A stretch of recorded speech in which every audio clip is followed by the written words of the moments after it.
contribute to that. You definitely reach out to my manager. We'll definitely set that shit up and make it happen, man. I just want to give back. I want to bring positivity to the world, bro. Period. That's it. That's a legacy I want to leave, is that I was a positive man in this planet. You feel me? I didn't hurt it. I hope. You feel? Press the bell icon on YouTube app and never miss another update. Okay, now regarding relationships, one more question regarding relationships, right? Because that's the whole point in this, Q&A. How do you just flip from polygamy to monogamy and then now back to goddamn polygamy and like justifying all the reasons as to why you should go to monogamy from being polygamous for so many years? Because I can do that. Because you can do that? I just did it. But that means everything you said was trash. That means you're contradicting your own self. Then you shouldn't follow me. Well, I don't follow you. Okay, so why are you on a live? Oh, because I had a question to ask you. So how did you know I was on live? Oh, because I know how to use Instagram. You don't need to follow someone in order to know that they're on live. But you still have to be someone looking and checking for me. But the point is, you're so full of shit because one minute you say that you're monogamous, the point is, if you're not following, and the next minute you say you're polygamous. Where are your kids though? And how you gonna let your son touch your weenie? That's nasty. That's gross. That's disgusting. Do you want to understand? After you just had sex, you let your son touch your weenie? That's disgusting, bruh. That is gross. And I hope you get in trouble for that. If you don't get in trouble for nothing, because that's disgusting. And you have children, and you should know how to be around children. And any of those girls that have kids and they just let their kids be around you, they should all go to jail too. Because that's sad. And if they can't see that the reason why you're going through all these miseries is because you didn't have parents yourself and no one loved you enough, which is why you got to always outsource for multiple different love, right? You got to leech onto somebody and you got to make sure that they love you more. If they don't understand that they're just going into a hole themselves. And it's really sad. It's really sad. It's not getting you anywhere. You look really crazy, like all over the internet. And then you have a family. You talk about family, but you don't have a family. You talk about Velvet not having family, but she really does have a family. She could always go back to them. Multiple of these people could always go back to them, but you have no one to go back to. No one. No one but yourself. You're a lonely, lame loser guy, and I wish you the best. Yeah.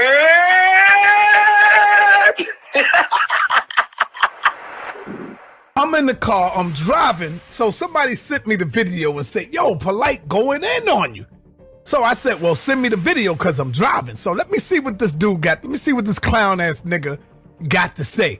I got up to the part where he was sending subliminal shots, you know, talking about the finances and nigga, I got the money and I could send somebody to come get you. And that's what the nigga saying. That's what he was saying.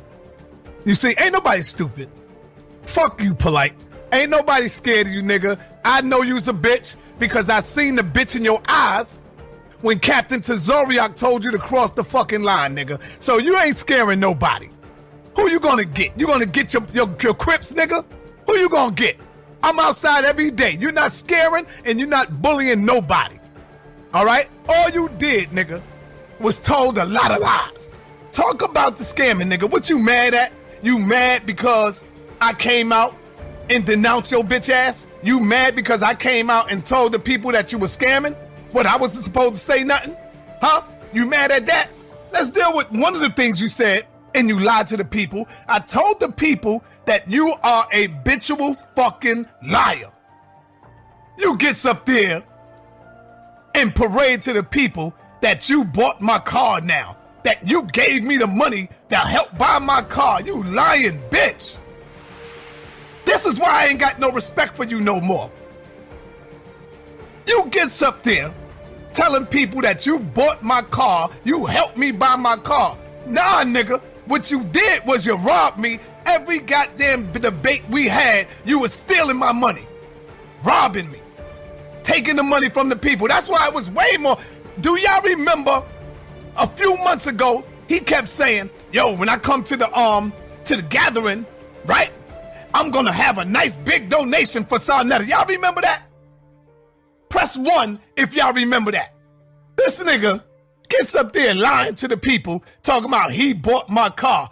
Every car that the people see you driving, nigga, is rented, Polite. Even the goddamn house that you in right now is not your house. Why do you think you changed crib from crib to crib to crib? It's not yours, Polite. You talking to somebody who know you, nigga. And believe me, I got data on you. But see, what you say about me, it's all good. I don't give a fuck about that. But the shit I got on you is real shit, Polite. You don't want to go there. Picture that. I bought my shit with my money for my birthday. On my birthday, I bought that. The same time you stole 10 racks from me, nigga. And the only reason why I told the people that we settled it, remember when I said, yo, we good now, we're gonna take care of it? Because Polite said, let's tell the people that I'm gonna give you a donation. So I said, cool, I ain't give a fuck, nigga, give me my money, nigga. I said, all right, Polite gonna give me a donation, y'all. So I rolled with it. I rolled with that shit. Polite gonna give me a donation. I said, all right, cool. As long as you give me my money, you can call it whatever you want to call it. Because the minute you give me my money and I put that shit in my pocket, nah, nigga, you scammed me, nigga. You scammed me for way more than that. What I told you, Polite, was just give me 10,000. That's what I told you. That's what I was saying to you. I said, just give me 10,000 back. I don't even care. This is why you didn't even want to show the goddamn books. You didn't show me the books. You didn't show me the receipt. Every time I asked you to let me see the books, you said, I left my computer home. Well, nigga, I want to go home with you. Oh, I'm going, me and Aminette going out. We going out. I'll get back to you. Polite, don't make me do it, bruh. I'm trying to hold back. And you know what I'm talking about. All right? Polite, you's a lying bitch. That's all I got to say about you. I told the people, you can talk good. You good with the talking.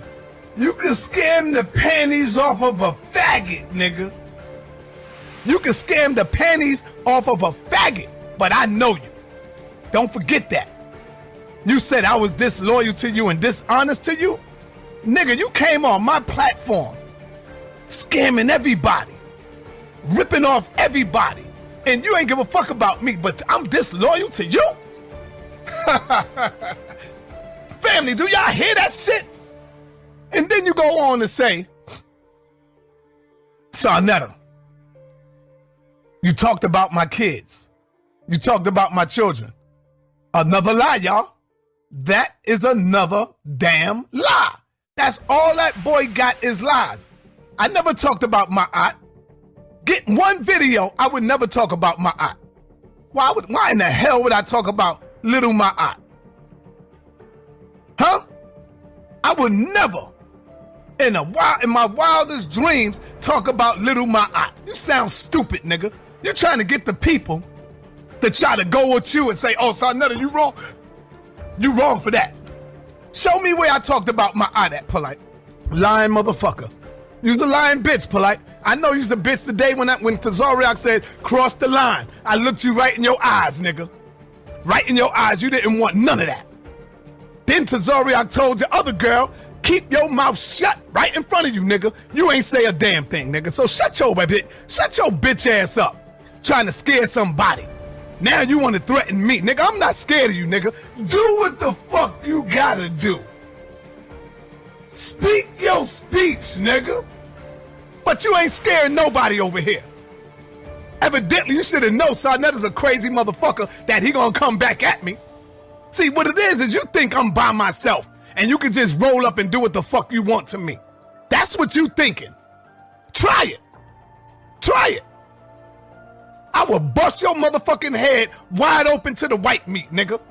Fuck is wrong with this nigga? Trying to send subliminal shots at me like I'm supposed to crawl and run under the damn bed somewhere. Fuck out of here.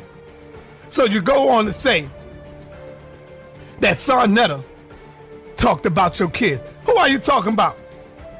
Huh? You ain't talking about Tashia, right? You ain't talking about her, right? You ain't talking about Tashia Barnes, right? I know you ain't talking about her. I knew her before you, Polite. You ain't talking about her, right? The one you call Renentet? You ain't calling her your daughter, are you? Don't do it. Don't make me fucking do it, nigga. Huh? Little Dr. York, don't make me do it, nigga. Little fucking Dr. York. You ain't talking about her, right? The one that you call Renente. Huh? Nigga, that ain't your daughter, nigga. Cut it out. Don't make me bring her sister right here in front of me. Her sister is my wife's cousin, nigga. You know that. Play yourself. You know that. Play your motherfucking self. Huh?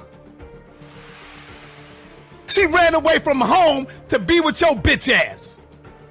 She left her own mother to be with your bitch ass. Nigga, fuck you talking about?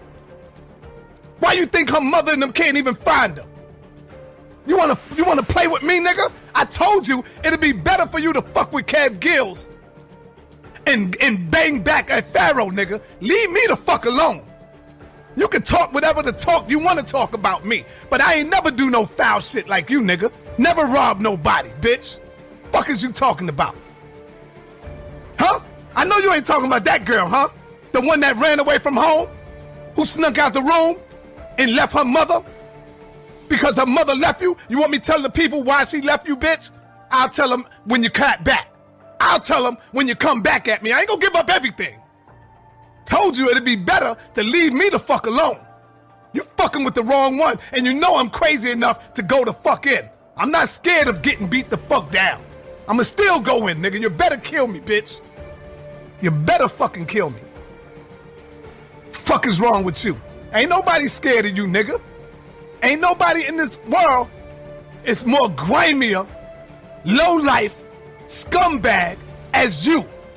You done robbed from little babies, motherfucker. You done robbed from women and children, nigga. Fuck is wrong with you? Trying to come back at me, knowing that I got all this shit on you. You get up in here and tell all these fucking lies, and then you try to threaten me like I'm scared of you, bitch. Fuck out of here. Everybody know where you live. Yeah, so what? Come get it. Come get it, nigga. I'm a crazy motherfucker. Don't give a fuck. Remember, the dude was downstairs in your hallway with a ski mask on. Nigga, say the name. Say who was down there. Say who was that. He's talking about Blue Pill, y'all. He's talking about Blue Pill. Blue Pill.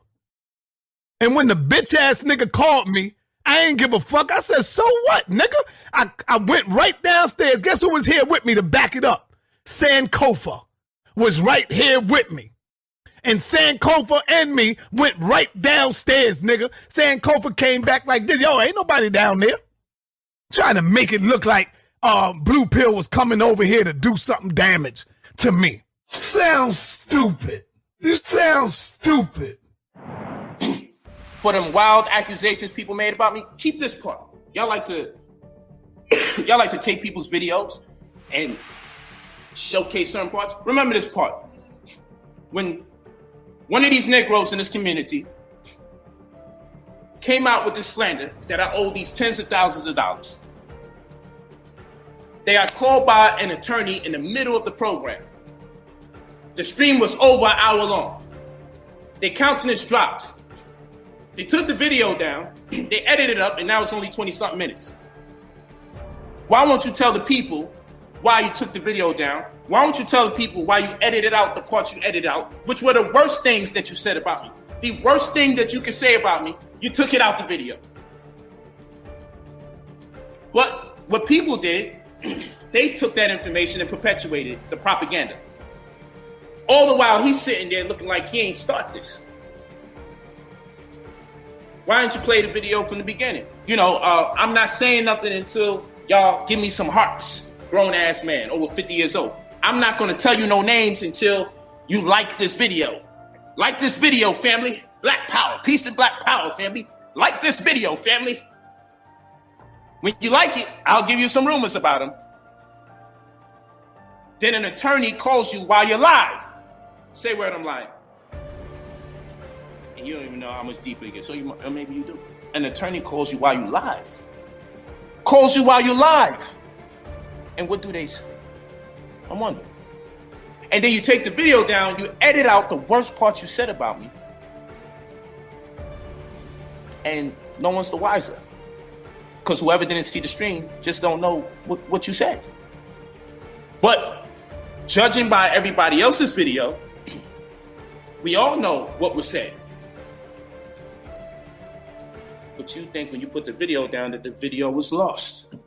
But you know, my team keeps everything that's said about me. We might have missed the first 2 minutes. Might have. The second Polite's name was in there. It was being recorded. With the date and the time and time in which it was published. And guess what? Y'all say, address these allegations on YouTube. No, I'm going to respond, but I can't respond to you from a Negro YouTube perspective because the allegations are so negative, so severe, and most importantly, so inaccurate that it has to be resolved in a different way. So I hate to burst your bubble because I know you're saying, hey, address this and address that. No, you'll find out about it. The Freedom of Information Act will see to it that you find out about it. You'll find out about it. Because since he wants to be in my business, I'm going to make him a part of my business now.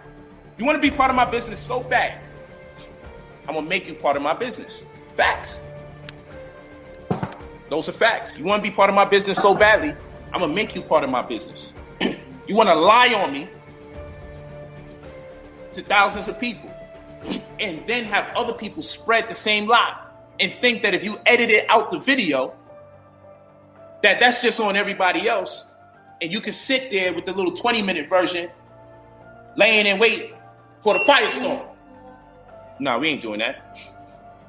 I like to thank you, though, because everybody that republished that misinformation, they're going to be subject to the same scrutiny, to the same response. That's what I will say. And then you guys will get an update. But I can't win no YouTube wars with these people. I'm incredibly busy. I got too many wives. I got too many children. And I got too much business. And I travel entirely too much to keep up and do back-to-back videos. Talk about this one, I got stuff I got to do. I ain't got no time for none of that. When I tell you calm down, chill out, and the people that you are banging on your live stream is on the first floor of your apartment building with a ski mask on, and I got to call you and tell you, yo, King, this is what's going on. And I got to be over here calling different people like, yo, listen, I'm in California. You in New York live with someone at your first floor with a ski mask waiting to get you. And I got to make phone calls and call this one and call that one and call this one and call that one and see if we can slow that down. But you still turn on me. You got no honor for the brotherhood. You got no honor. And listen, and let me make this clear again for people who may not have got it. The things that need to be addressed that said about me was so fallacious in the manner in which anything pertaining to me was addressed online. It has to be addressed. But YouTube is not the platform nor the venue for me to address it on. And I guarantee you, I'll put it on my life, I'm addressing it. Because when someone lies to that extent, it has to be addressed. Now go ahead, upload your video, talk about my children, talk about my babies. What you ain't going to get me to do is come out of character, talk crazy and malicious. But guess what? I'm going to deal with you. And I won't deal with you on YouTube. I'm going to deal with you. That's the way I got to deal. That's the way I got to do it. I got to deal with you. I got to deal with you at this point. I'm going to deal with you. That's a fact. I put it on my life. And everybody going to know you got dealt with. That's a fact. That's 100% fact. I put it on everything I love. You're going to be dealt with. It's a fact. I don't care if nobody tell me. It's getting dealt with. Unfortunately, it's not for YouTube. But YouTube will find out. And then y'all make reports about it. Do videos about it. Y'all say that's not right. Come on, bro, Polite. Why you did that? Why you did that? You shouldn't have did that. It's going to be dealt with. But never think that you can betray your brother so many times and think that you're immortal or invincible when I'm one of the closest to you. You hate to see us beefing. Do you say that to that black man when he's constantly talking about me? I ain't saying nothing about him. You know how much times I don't say nothing about that man? You know I feel like I ain't saying nothing about that man yet? Do you know I feel like I ain't saying nothing about him yet? You know, I feel like I ain't said nothing. You know why I feel like I ain't saying that? Because I ain't show you some shit. This giant ass door. This make no damn sense. This one. Ugh. Oh shit. Come on, man. My door costs more than your goddamn house, dog. Oh yeah, look at this shit. This shit. What kind of door is this? What the fuck is going on? What the? Oh shit! Look at this, baby. We did it.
apologize to Brother Polite. I apologize to Brother Polite. I apologize to Brother Polite. To Polite. I apologize to Polite. I apologize to Brother Polite. Where'd you get that from? I never spoke to Polite. You see that? You see how gullible niggas are? Now, for Polite, if you accept my apology, fine. If you don't, fine. I'm going to keep on moving and doing what I got to do. He did reach out. We did communicate. That's Sonetta. I apologize to Brother Polite. I apologize to Brother Polite. I never spoke to Polite. I never spoke to Polite. He did reach out. I'm not sorry for what I have said. How many of you heard that in the comment? I apologize to Brother Polite. I apologize to Brother Polite. Where'd you get that from? I never spoke to Polite. Where'd you get that from? I never spoke to Polite. You see that? You see how gullible niggas are? See, shaking my head, backtracking. That's what he, listen to it. I want y'all to see the people in the chat room that's doing that. You see? I don't regret what I said out my mouth. I'm not taking anything back what I said about Polite. See, shaking my head, backtracking. But since we throwing shit out there, I want him to address that rumor. You know what I'm saying? Him up in the backseat with that damn minor. He almost got that statutory. Like you said, I'm gonna keep my mouth shut, you know, for the time being. But I will say this: it was insinuated by Sonetta when he referred to him as Little York. Now, I heard from another source. This wasn't from Sonetta, but I heard from another source that that is actually true. What they speaking of about, you know, this relationship with his supposed daughter.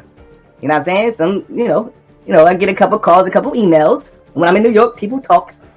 And I heard from a couple of people that he even almost got caught in the back seat with her. You know what I'm saying? He almost got caught on a statutory charge. They was in the back seat getting it in. Got caught by the police. Now this is just a rumor. Since he want to throw rumors out about me, oh God, I'm gonna put it out there. You know what I'm saying? Because I've been knew this, but I ain't know all the facts on it, so I'm gonna just keep it. You know, so he didn't know all the facts about me and oh God. So since he's doing that, I'm gonna throw that out there. Yeah, it was a rumor floating around. You know what I'm saying? That he was in the back seat getting it in with the young John, and he almost got hit up with a statutory job. Let the mud sling, motherfucker. Y'all want to sling mud? Let's sling this shit. Cause there's even more shit. Little Dr. York, don't make me do it, nigga. Little fucking Dr. York. Little Dr. York, don't make me do it, nigga. Explain that shit. Your boy Polite, man. You know, because I remember when I first met them. When I first met him, and, you know, he was introducing everybody, his supposed daughter.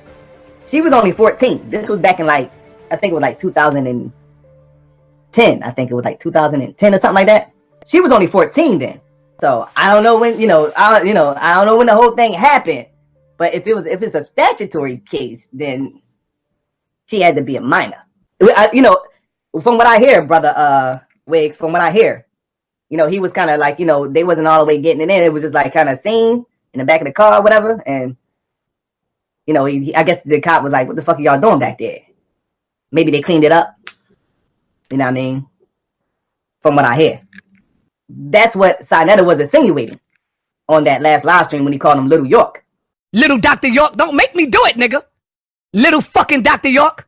I think that's what he was throwing out there, like, on some Jay-Z shit. I did, what, do you know who? Let's keep that between me and you type shit. I think that's what Sinetta was doing. But I did hear from other sources that, that what to who shit is that. But that was 8 years ago when she was like, I think it was like 2010, maybe 2011. And she was 14 then. But I know when he introduced her, I think she said she was 14 then. She was a baby then, because I when I seen her, it was clear she's a baby then. Y'all don't know shit yet.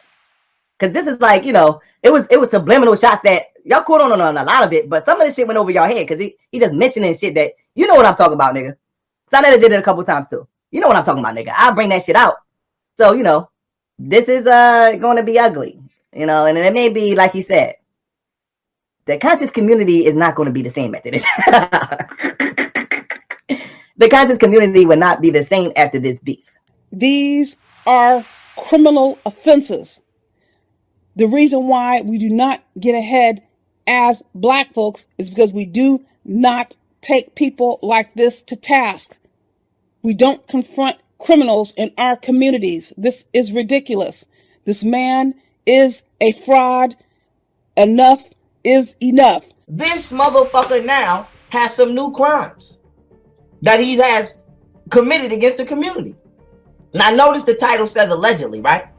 Because before we commence our raid, I want to let y'all know. Notice the title says allegedly. Because this is coming from his right-hand man. His inside source. And so we got this on our desk. Okay? From his motherfucking man. And so everything that's gonna come out my mouth, family, is coming from his right-hand man. I have to explain what this conscious community is. You got sexual deviants in the community. Yes. Sexual deviants. All these niggas is sexual deviant.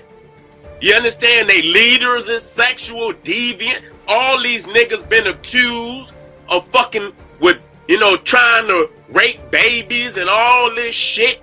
And niggas still hold these niggas up as leaders. Them days is over with. Them fucking days is over with. Now let's go back to Sinetta and let's start at 16 minutes so Sinetta can expose how and confirm as far as that not being his real daughter. And let's hear Sinetta drop even more juice on the situation. Okay, let's go, Si. Mind you, I don't fuck with this nigga either for trying to get me locked the fuck up. Okay, along with bitch ass Polite. But these niggas were in bed together. There's no more of a credible source than a direct witness. And so who knows Polite's dirt better than his right-hand man who brought him out? Now watch this. Listen. Kids, who are you talking about?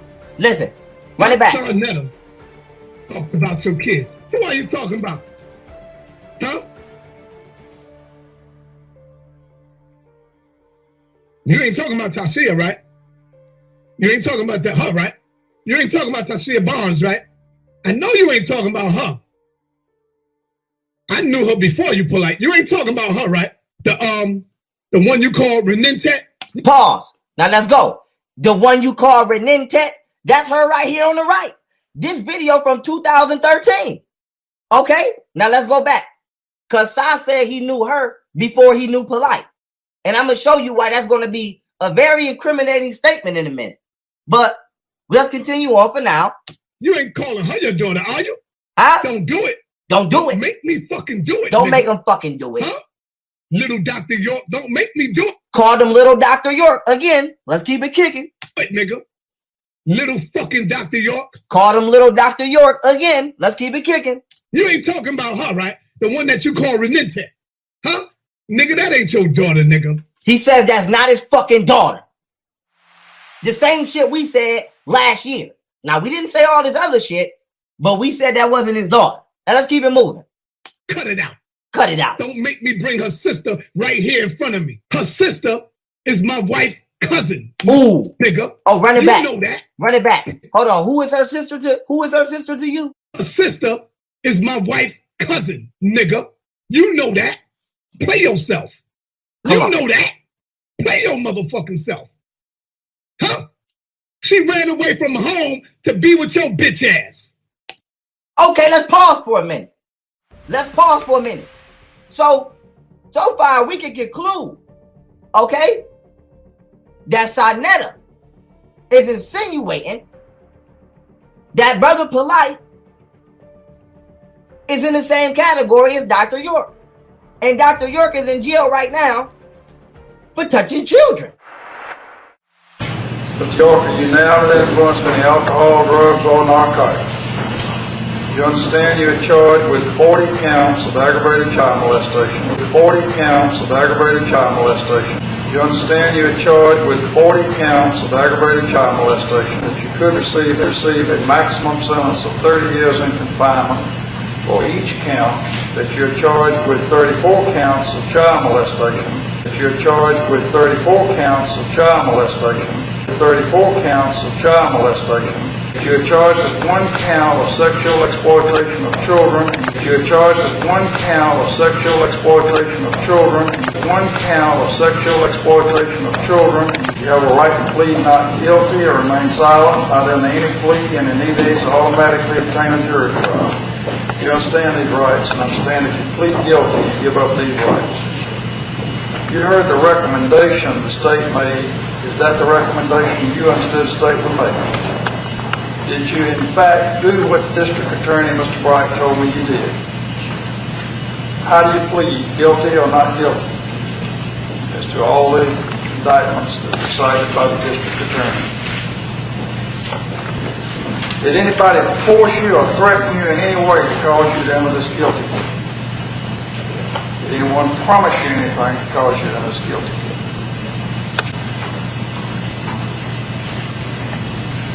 Clear?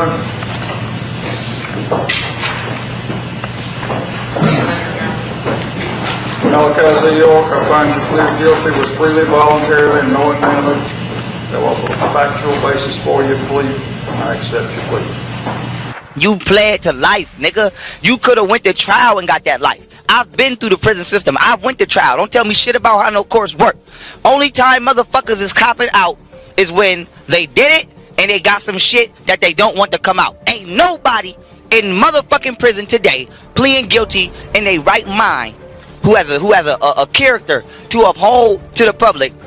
Ain't nobody in their right mind pleading guilty to touching no motherfucking kids that didn't touch no kids. So now I'm gonna put the facts with it. I'm not just stating what I think. I'm gonna get the motherfucking documents. Hold on. Alright, so like I said, family, I'm gonna get the motherfucking documents. So with that being said, Prince York copped out to allegedly touching kids. Now, I mean, his dad. Prince York claims his dad copped out to allegedly touching motherfucking kids. Why would you plead some shit you didn't do, Daddy York? And why would you plead a life? You could have went to trial and got that, nigga, and still had your motherfucking dignity. I'm gonna tell you why you pled, nigga, cause you motherfucking did it, and you didn't want what you did to come out to the public. Straight like that. So with that being said, let me show the documentation. Hold this 1 second. Let me make sure I'm in front of the camera. Make sure I'm in front of the camera. So y'all can see. This is the documentation, family. This is the documentation. Okay. U.S. Department of Justice, Federal Bureau of Prisons, United States Penitentiary, Atlanta, Georgia, zip code 30315. All right, y'all can hit pause on the video, watch it. I ain't gonna read it all, but you see it say Dwight York, subpoena for medical records. You see the notary from the district attorney. All right, let's go to the second page. U.S. Department of Justice, Federal Bureau of Prisons, United States Penitentiary, Atlanta, Georgia, zip code 3015, August 23rd, 2002. Family, there you go. You see Richard S. Moultrie, I think, Assistant U.S. District Attorney, Middle District of Georgia, P.O. Box 1702, Macon, Georgia. Y'all see the information. Subpoena for medical records for Dwight York. Okay. Y'all mean, pause that, get a good look at that, read that. I'm going to keep it kicking. Y'all see the notary, all of that, family. Feel me? Y'all see the seal, actual documents. All right, let's keep it kicking. Here we go. Excuse the wind. All right. Stanford Hospital and Clinics. Dr. S. Young Clinical Laboratories. Y'all mean this is going into the showing right here. You see it say positive. See it say positive. Type 2 herpes. Right here where my thumb is at. Positive. Okay. Let's keep it kicking. Let's keep it moving. Let's keep it moving. Hold on. Here you go. I'm gonna hold it like this, but let me make sure I'm in the camera. All right, here we go. On 8/15/02, this letting you know, transported 2 vials of frozen blood specimens which were packed in dry ice. They letting you know that they took his DNA to the lab to get him tested. And he came back positive with both types of herpes. Okay? You see that say herpes select 1 and 2 immunoblot worksheet. Here you go. Here go the results, family. These is the motherfucking results. Look at the names at the bottom. All right? Dates and all that. Dates and all that. Let's go. Let me keep it kicking. Here you go. The last of the documentation. Notarized. Signaturized. Dwight York. You see his motherfucking name right there. Dwight York. Okay, you see the notary right there? This shit ain't made up. Y'all see the notary? Oh, let's keep it kicking. So with that being said, nigga, Dr. Daddy York, you feel me? You was touching the motherfucking kids, nigga. You got caught. You gave a couple of them herpes. You was touching the motherfucking kids, nigga. You got caught. You gave a couple of them herpes, which they names is on the sheets, family. If y'all look and y'all wanna re-get this, and I did another video called Pharaoh Fires and the Liars. These documentations is in there too if you want to go hit pause and read. The babies' names on these documents is blacked out so that information don't get out because they still minors. But as you can see, Dr. York, your name is on here, nigga. You got caught touching them motherfucking kids. You gave them herpes. You didn't want to go to trial because the DA was going to pull this out on your ass and you was done. So you pled guilty to the lesser evil instead of the greater evil. So you touched them fucking kids and you pled guilty to almost touching them kids and took life instead of going to trial and getting life because all your dirt would have came out. But in this case, it was up to 12 people to have that reasonable doubt or not. And those 12 people made the decision. It's not. So what's the point? If you want to fight for your matter of opinion if you would have took the for it plea for or not. another reason. Don't fight for it because he's innocent of a molesting kid. Let's say he molested 1,000 children. Let's say he molested 1,000 children. Let's say he molested 1,000 children. Factually. Okay. Genetic evidence and everything. Things that we don't deny scientifically. We say, wow, okay, true. If someone was to ask me, would you still worship him as your Most High, acknowledge him as your Most High God? I would have to. If someone was to ask me, would you still worship him as your Most High, acknowledge him as your Most High God? I would have to. Would you still worship him as your Most High, acknowledge him as your Most High God? I would have to.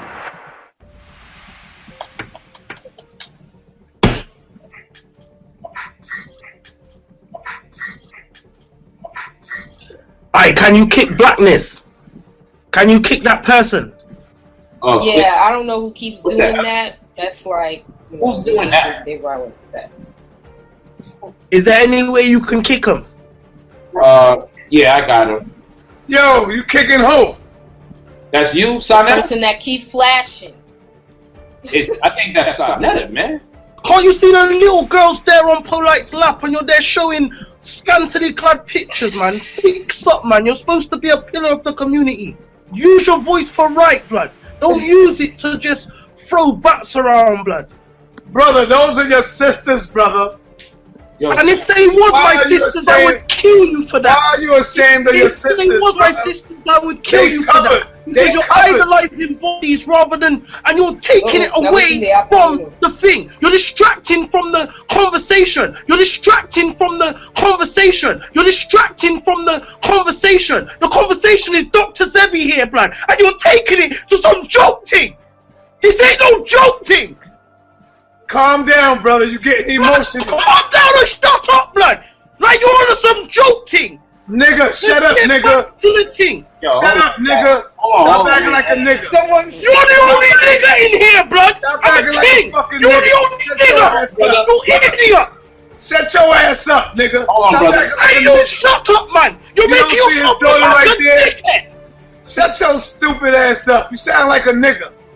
And that's why you can't go nowhere. Shut your Speak nigga your ass up, man. Prioritize your words and prioritize what you say. As I Shut said, your nigga ass up, man. You sound like a nigga. Shut your ass up. Use your voice. You hate your Use woman? it to utilize and You hate energize your the woman, people. man? Don't use it to waste time. Right now, you're drawing the thing away from Hold on, Dr. brother. Sebi. Brother, hold on. Let's get back calm because we don't want to do that kind of energy on the platform. What I'm gonna do is not allowing me to mute your joint. All right, your joint is mute now too. Good. All right. So what I'm gonna do, I'm gonna close out on a good note because I don't want to have to build up the positive energy again. All right, open my line, man. You are open, brother. You don't even All realize. right, I want to ask him a question. I'm not gonna argue with him polite. I just want to Nah, I ask ain't you. gonna do that. I promise you. You I'm got Dr. like, You got Lil Ma'at right there. I just want to ask him a question. All I did was show a picture of my avatar with two sisters in their bathing suit. And for some reason, the brother went ham. He lost it and got emotional polite and made it look like I did something wrong. Now, is he ashamed of black women? What? That's all I did. That's all I did. That's all I did.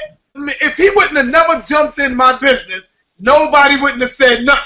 He went crazy polite. Now, Sai. These sisters had on bathing suits. Now let it go. I'm gonna move on. Go ahead, brother. Hold on, Sai. This is what you need to know. You might have missed this part. Several people in the chat, right, including this panel right here, was saying, yo, get that black something out of here. They didn't see your whole name. It was like Black News or something. That's because they didn't know what it was. I was trying to fix the camera. No doubt, right? Yes. And I'm just letting you know where the excitement come from. Right. So people are like, man, get that out of here. Then somebody else said, man, get that out of here. Then someone else said, yo, polite, look what's going on. Because everybody was focused on one train of thought about Dr. Sebi. So all we saw was boobs pressed against the screen. You feel me? So I was about to kick you out. And I said, let me see the name of this person so I can remember it in the future. And I couldn't even read it right because my brain is telling me it can't say Black News because that's Sinetta. So I was like, black boobs, black. I was seeing all sorts of wrong letters that wasn't even there because I was mesmerized at that point. Like, man, why the hell is somebody doing this during this conversation? And then that's when I turned around and said, yo, that's Sinetta. So naturally what I do, I said, I laugh it off because I'm like, you know what? I don't know why this is happening with Sa, but damn, this is Sinetta. So I'm not spazzing. I'm just collecting my thoughts so you can explain why was it necessary to show the image, because when we seen the image, all we seen was like the breast across the screen. That's where the part went wrong at, because I was fixing my camera. So it was close up on the screen, so you just seen that. But they was not topless. They had on a bathing suit, my brother. Y'all didn't see the bathing suit? The question is why, bro? What the fuck? Yo, you see, I know you. So I'm at a point where I'm moving on with my life. But everybody don't know you. They don't know who the hell that you create sometimes, man. They don't know who the hell that you create sometimes, man. They don't know who the hell that you create sometimes, man. Now, the brother that got really upset, it's not even the father of the child. This is what should piss everybody else off that's listening to this even more. Some folks are going to listen to them like, oh, that's just, no. You have to understand a grooming process that's being taken place. especially these Masonic members, these occult members, because this is what they are. They're occult members, and not of the good kind, of the pervertive kind. You understand? Anyone that ride the goat, that is higher up in these degrees in these societies, that made it past that third degree, going on up. I want you to understand and hear me clear now. They are too far gone. They have taken part in the homosexual, in the pedophile, in the setting up of someone acts. Okay? You have your Bambadas, you have your York. Now you see Tommy showing maps of states that you can sleep with 16-year-old girls.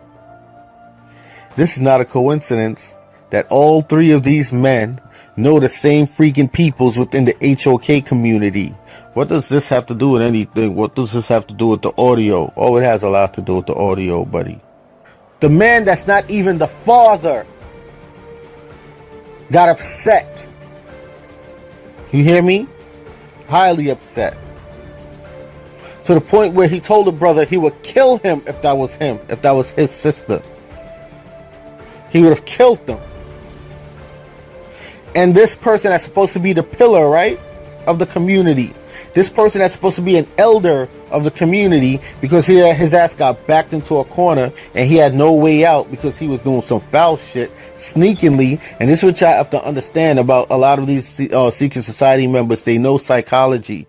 That one of the things that they have to learn when they join this shit is psychological warfare, psychology. They use that 40 laws of power right back on you, and this is what he's using. You understand? So little things that you'll take for like, oh, it's nothing, it's just something simple. Oh, it's nothing. Oh, you take it for nothing. It really is something. You got to pay attention to the little things. And this is why a lot of y'all don't catch on to certain things, because y'all don't pay attention to the little things. You blow it off. Well, it wasn't something little to the brother, and it wasn't something little to me. Period. And it wasn't something little to Tommy's girl that was talking about the flashing. Right? It wasn't little to her, because even she realized what was going on. That's why they started speaking up. The flashing, she kept letting it be clear. Why you keep flashing that nasty shit? When the little girl is there on her daddy's lap, but her daddy didn't get upset. So, you would think as a father, you'll be upset. No, the father said, oh, when I saw that was Sai, I was like, oh, that's just Sai.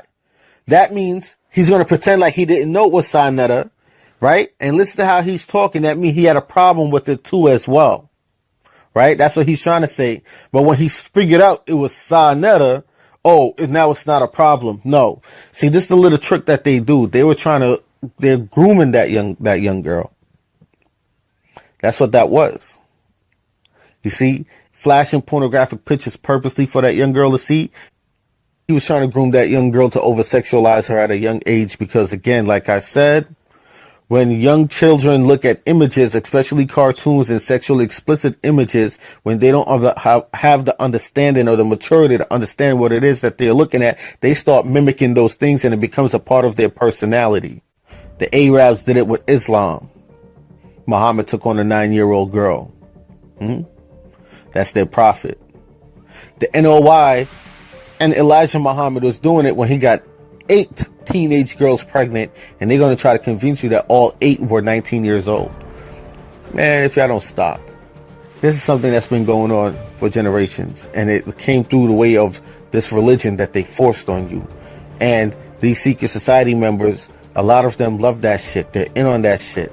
That's how they get their perversion off. That's how they created that society and made it a secret, right? And to keep you dummied down, see, hear, blind, and deaf. You see it, you hear it, but you're deaf to it, you're blind to it because you don't understand it. To what's going on fully and right in front of your eyes.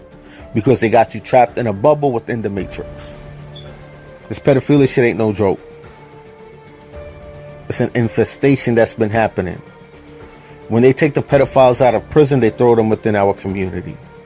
I'm in Clinton Correctional Facility, one of the baddest motherfucking penitentiaries in the state. You understand? These aren't coincidences. The Tommy Sotomayor showing maps of where you can sleep with 16-year-old girls. And do you know what? All these brothers have a tie back to the HOK community. For when that meeting was held about exposing Bambaataa, though the key members of the HOK voted against it, they didn't want to expose Bambaataa. You see, Farrakhan took pictures with Bambaataa after, and I did see that, and I was like, God damn, what is he doing? Why are you taking pictures with this dude? And he's been outed as a pedophile. Then boom, that's when I saw Bambaataa with the Masonic black fez on. You understand? That Shriner fez on. That Moor fez on. Which they all wear in secret. So they're brothers of the secret societies. So they're going to have each other's back. He's going to take pictures with Bambaataa. So even if he come out verbally and say, oh, he's against pedophilia and so on and so on and so on, right? As long as he took that picture with him, it shows that he's in acceptance of him. A picture says 1,000 words. Screw your speech. You took the picture with him. You understand? Picture says 1,000 words. Sarnetta was flashing pornographic pictures in front of a 7-year-old girl sitting on her daddy's lap, and her daddy acted like a little bitch, and didn't discipline him. Didn't go at him like how a stranger went at him. This to show you, this is the grooming process. This is what they do.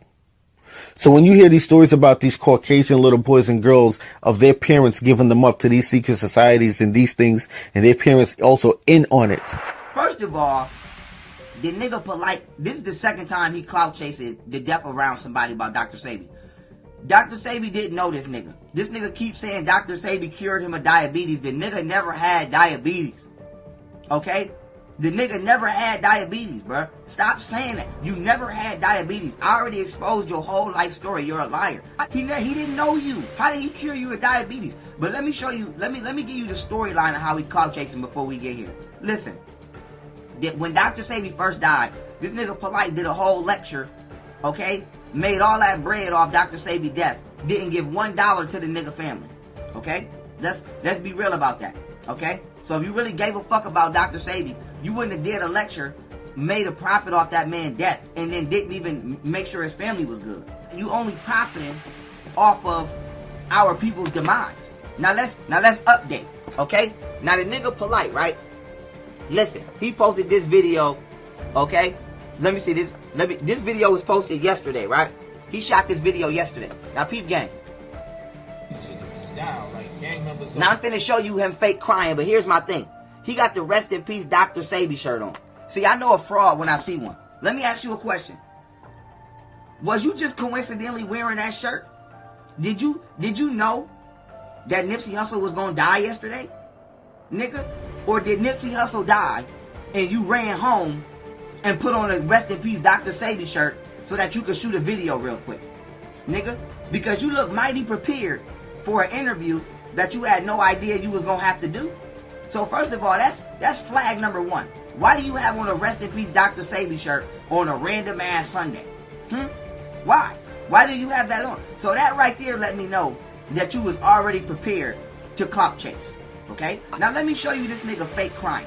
I swear to God, this nigga fake crying. And then this dusty ass female, she keep panning the camera off the nigga so that he could get his face together. Look at this nigga fake crying. Look. Watch the nigga fake cry. Listen. Put in the pain like that. They don't do it like that. Look. Why are you panning off to the plant life? She panning off so we can't see this nigga get his shit together. Now watch when she come back. Watch this. She come back, look.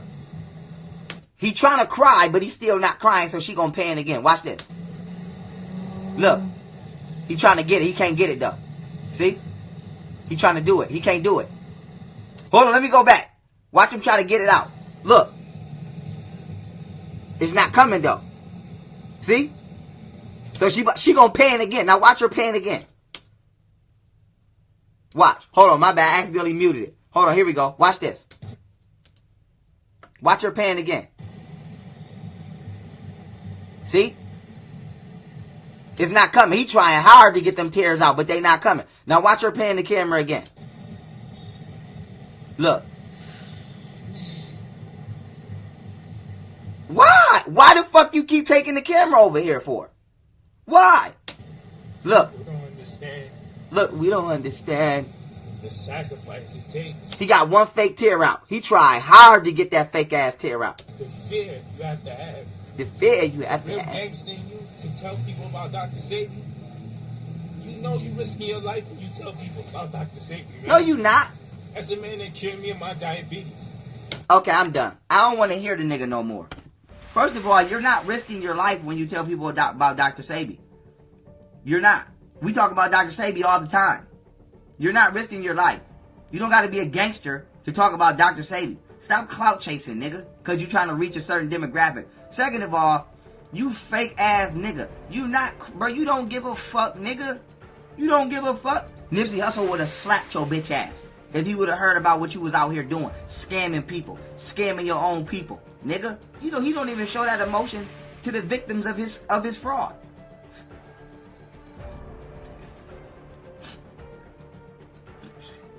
Real gangsters. Shut the fuck up, nigga. Nigga, you's a clout chaser. I'm gonna tell you exactly what you did, nigga, because I see through you. You heard that Nipsey Hussle died, and you ran home and threw on your R.I.P. Dr. Sabi shirt. Okay? You ran home and threw on your old ass R.I.P. Dr. Sabi shirt. The same one that you wore when Dr. Sabi first died. And then you said, let's shoot a video and let's clout chase for views. And let me act like I give a fuck about a situation more than I really do for views. That's what you did, nigga. And then you already had it planned to fake cry. But when the tears didn't work, your dankhead ass camera woman panned the camera so that you can get your shit together. Then she brought it back. And then when the shit still didn't work, she panned it again so that you can get... Who the fuck cry out one eye? Is you serious? You cry... Who cry out one eye? Who cry out one eye, bruh? Who do that, bruh? You's a straight clout chaser. Nigga crying out of one eye. Like, nigga, if you don't shut the fuck up, he did a lecture with Dr. Sabi. That don't mean Dr. Sabi know you, nigga. That don't mean he know you. Y'all niggas know how this shit go, dog. If two motherfuckers is out, that don't mean a nigga know you. That nigga never cured you of diabetes, bruh. He never cured you. He never cured you. You never had diabetes. Stop lying. Stop lying. I done did events with niggas that I don't know. He came to an event to do an event with you. That's it. Because if Dr. Sabi would have knew who you were, and he would have knew that you was a scamming ass nigga, I guarantee you he wouldn't have did no event with your bitch ass. Nigga, the fuck is you talking about? Do y'all know the difference between meeting somebody and knowing somebody is? Do y'all niggas know the difference? Grow the fuck up. You don't know that man. Okay? Nigga don't know you. You might have met the nigga. Nigga don't know you. Nigga never cured you of shit. The fuck is wrong with you? That's just like when a nigga try to dick ride Floyd in the Gucci store. So next he gonna be saying he know Floyd, huh? Now you know Floyd. You don't know Floyd. You met Floyd. You don't know Floyd. Floyd don't know you. Because if Floyd would have knew who the fuck he was standing next to, he would have never got on camera with your scamming ass. Because little do Floyd know, to a certain demographic, that just shitted on his image. Okay? And so, y'all niggas whack as fuck, man. I've seen shit like this, right? I've seen black people do shit like this. Yeah, I can't fuck with Daylight no more because his girlfriend not even black. Or his son's mother not even black. All that shit he be saying don't even matter because his son's mother not even black. I'd be like, what the fuck does that got to do with what the fuck I'm telling y'all? So that mean like, nigga, all the shit that's happened, the dark web, deep web, adrenochrome, organ harvests, chemtrails, that mean all that shit don't matter no more, huh? See, I tell people this. It's a difference between niggas who get it and it's a difference between pro-black niggas. I'm not a pro-black nigga. I'm not a conscious nigga. I keep telling y'all niggas that. I'm not a pro-black nigga. I'm not a conscious nigga. I'm just a nigga that understand what the fuck is happening in the world and I speak my mind by any means. I don't profit off this shit. I don't fucking have lectures. I don't want to be no fucking conscious leader. You know what's you know to tell you when I knew I was a different nigga? I was watching Hidden Colors 5. And I automatically cut the shit off. I was like, man, I don't want to see this stupid ass shit. A lot of people was looking at me like, what you talking about, Daylight? These your black people. I said, you want me to tell you why I don't want to see this stupid ass shit? Because all of these niggas will get on here and talk about what they know, but none of these niggas want to come together. Everybody pro-black, but you got this nigga, he a Muslim. This nigga, he a fucking ancient Kemet worshiper. This nigga, a Hebrew Israelite, Yu-Gi-Oh! Outside duel battler. Man, none of these niggas want to come together. Everybody, yeah, they're killing us, and the white man, fuck you and hidden colors. This shit like the X-Men. You ain't never seen motherfucking Cyclops and be like, you know what? I'ma just do this shit by myself. No, bitch. We all got different powers and we all pushing the same agenda. Why the fuck we ain't together? I don't give a fuck if Brother Polite and Dr. Umar don't get along. Bitch, we both on fucking black unity. Why we ain't together? Why Dr. Umar and Brother Polite ain't together? Brother Polite, Killer Mike ain't together. Killer Mike, David Banner ain't together. Who gives a fuck? We all got one common goal. Help the goddamn black people. Why the fuck we ain't together? Man, fuck you and Hidden Colors. Fuck you. All the Dr. Yorks and all them niggas, Sinators and all. Fuck all y'all. Niggas don't never want to come together, you goddamn niggas. You know why? Because everybody want to be that nigga. I get it. Yeah, I'm that nigga. I'm the conscious leader. It's just me. By myself. Look at me. Everybody come over here and come to my lectures. Man, these fake woke ass niggas. You know what? The Hebrew Israelites hate Brother Polite more than white people. This is fucking insane. My nigga, you say Brother Polite around the Hebrew Israelite, he be ready to scrap. The Hebrew Israelites is at permanent war with Brother Polite. Permanent. That shit like Peter Griffin and the chicken. They have labeled Brother Polite as the devil in the Hebrew Israelite doctrine. In the book of Matthew, in the Hebrew Israelite book of Matthew, it says, as Matthew gently walked down Sunset for a duel battle, he ran into someone we call Lucifer Polite, Brother Lucifer Polite. And he was sent here to destroy us. And when you see Brother Polite, attack him by any means. I swear to God, the Hebrew Israelite niggas don't care about nobody else but Brother Polite. That's it. That's all they ever talk about.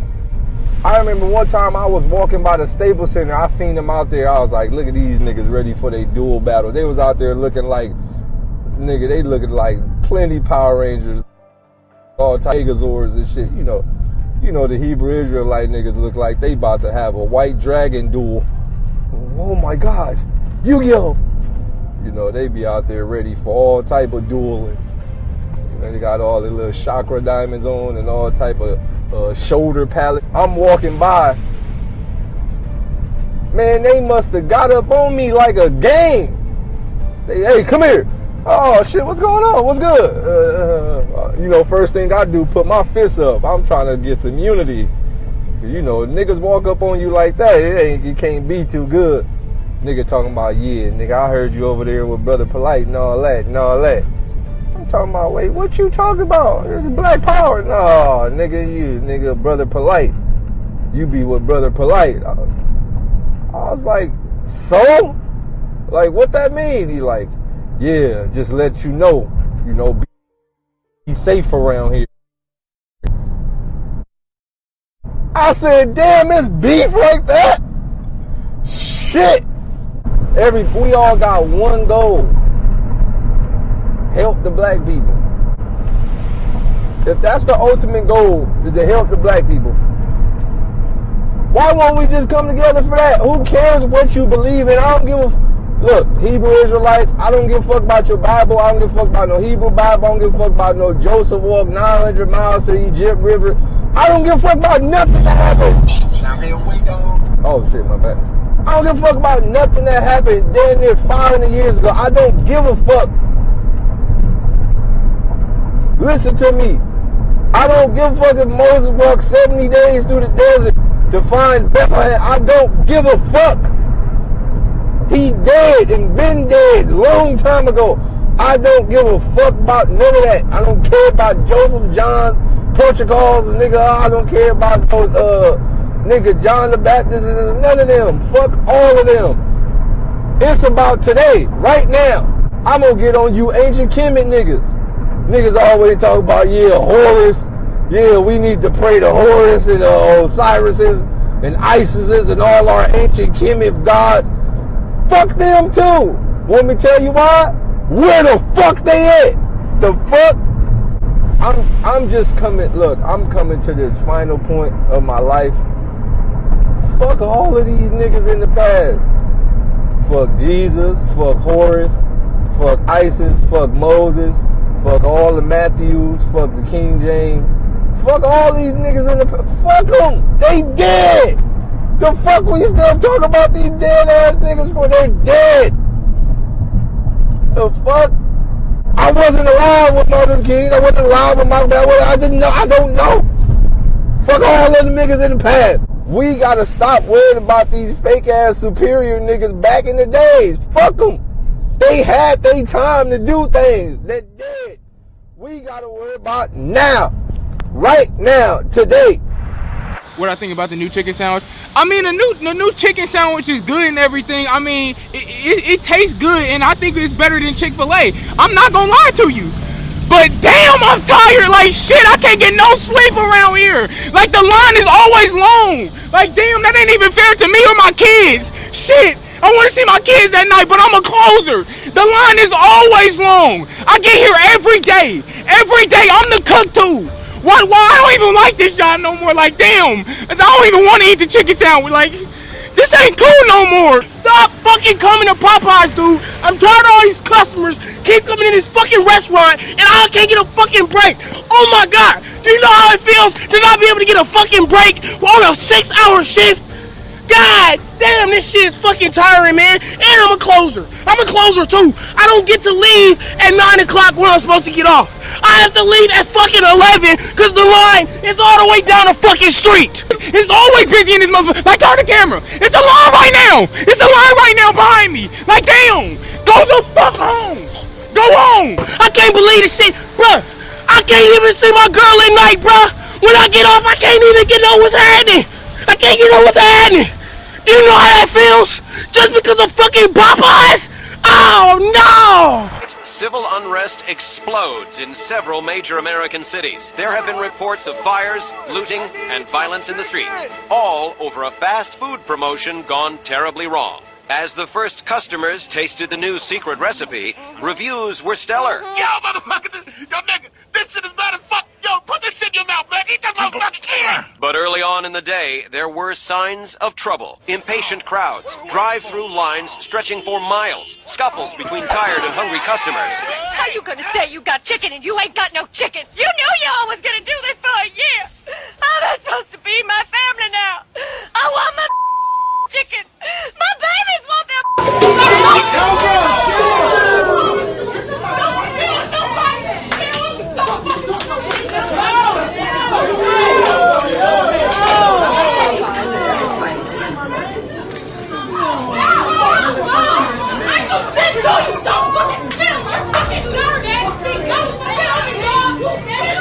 Oh my God.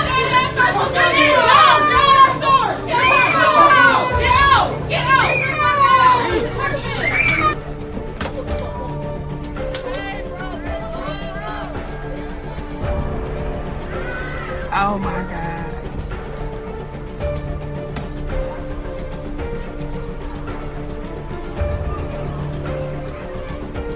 Look out! Because if I gotta jump in this window, I swear to God, my son, I will. Come on, Tom! And if you touch him again, bitch, I'm jumping in this shit. No! The fuck, I fight. Just bought chicken from Popeyes on, what street is that? The new Popeyes in Marysville that they just built not too long ago, beside the new Sonics, and look at what we found in it.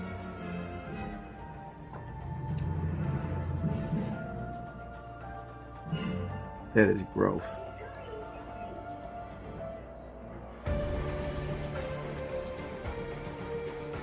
People getting murdered, people getting stabbed, people getting killed, fights breaking out, people jumping over the counter, people crashing, cutting each other off in line in the Popeyes drive-thru.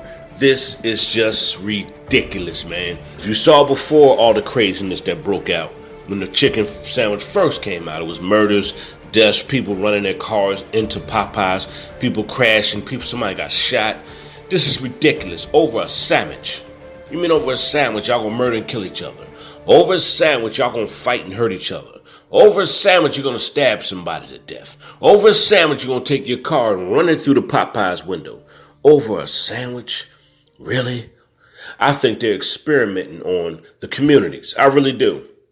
I think they're putting something in this chicken sandwich that's giving people this kind of chemical reaction, making people act crazy like this. Now, it's mostly happening in a certain community. In a certain community, the majority of the violence and deaths are happening. And I want you to name that community. I'm going to play a game this morning called Name That Community that's acting the most violent and doing and committing the most crimes and murders over this chicken sandwich. It is ridiculous. They put this stuff in our communities because it's like an experiment. They're still experimenting on low-income communities. They're still experimenting on people that are in poverty. And they sit back and they watch and see what happens in this experiment. The most craziest stuff happens in McDonald's because of the garbage they put in McDonald's. It's giving people a chemical reaction with people who already have mental imbalances, people who are already borderline schizophrenic, people who already have mental issues, and they're putting this stuff in these low-income communities. It's ridiculous. And the way people are acting, Popeye's chicken is not saying a word. They're just sitting back watching it happen, making millions of dollars off this chicken sandwich, and the publicity of people getting killed, okay? Now, the crazy part about this, people are like, man, people are fighting and killing over this sandwich. It's making more people want to buy the sandwich because people are like, what is in this sandwich that got people acting so crazy? So the publicity, Popeyes is not losing anything over the publicity. They're actually getting more money because more people want to know what's in this Popeyes chicken to make everybody act crazy. Curiosity of mankind, the curiosity which is natural in people. Kat, those chicken sandwich you brought in, there's no way Popeyes or Chick-fil-A are better. There's no way. No way. I don't need to try them. I mean, hopefully you don't, because some guy died recently waiting in line for a Popeye sandwich. There was a dispute in Maryland between two men. One man said that the other cut in line right before him, and they got into a verbal argument, which then led to one guy stabbing the other. A 28-year-old man, they don't specify whether he was the one who cut in line or the guy who was waiting in line originally, but he was rushed to the hospital after getting stabbed a couple of times, and he actually passed away. God damn. For a chicken sandwich. Damn. Has anyone ever died over a McRib? Yeah. It sounds like you had two assholes. They had a surplus of McRibs. That's why. McDonald's like, there's a fucking scarcity of Popeyes. McDonald's like, what's up, That's the bro? problem.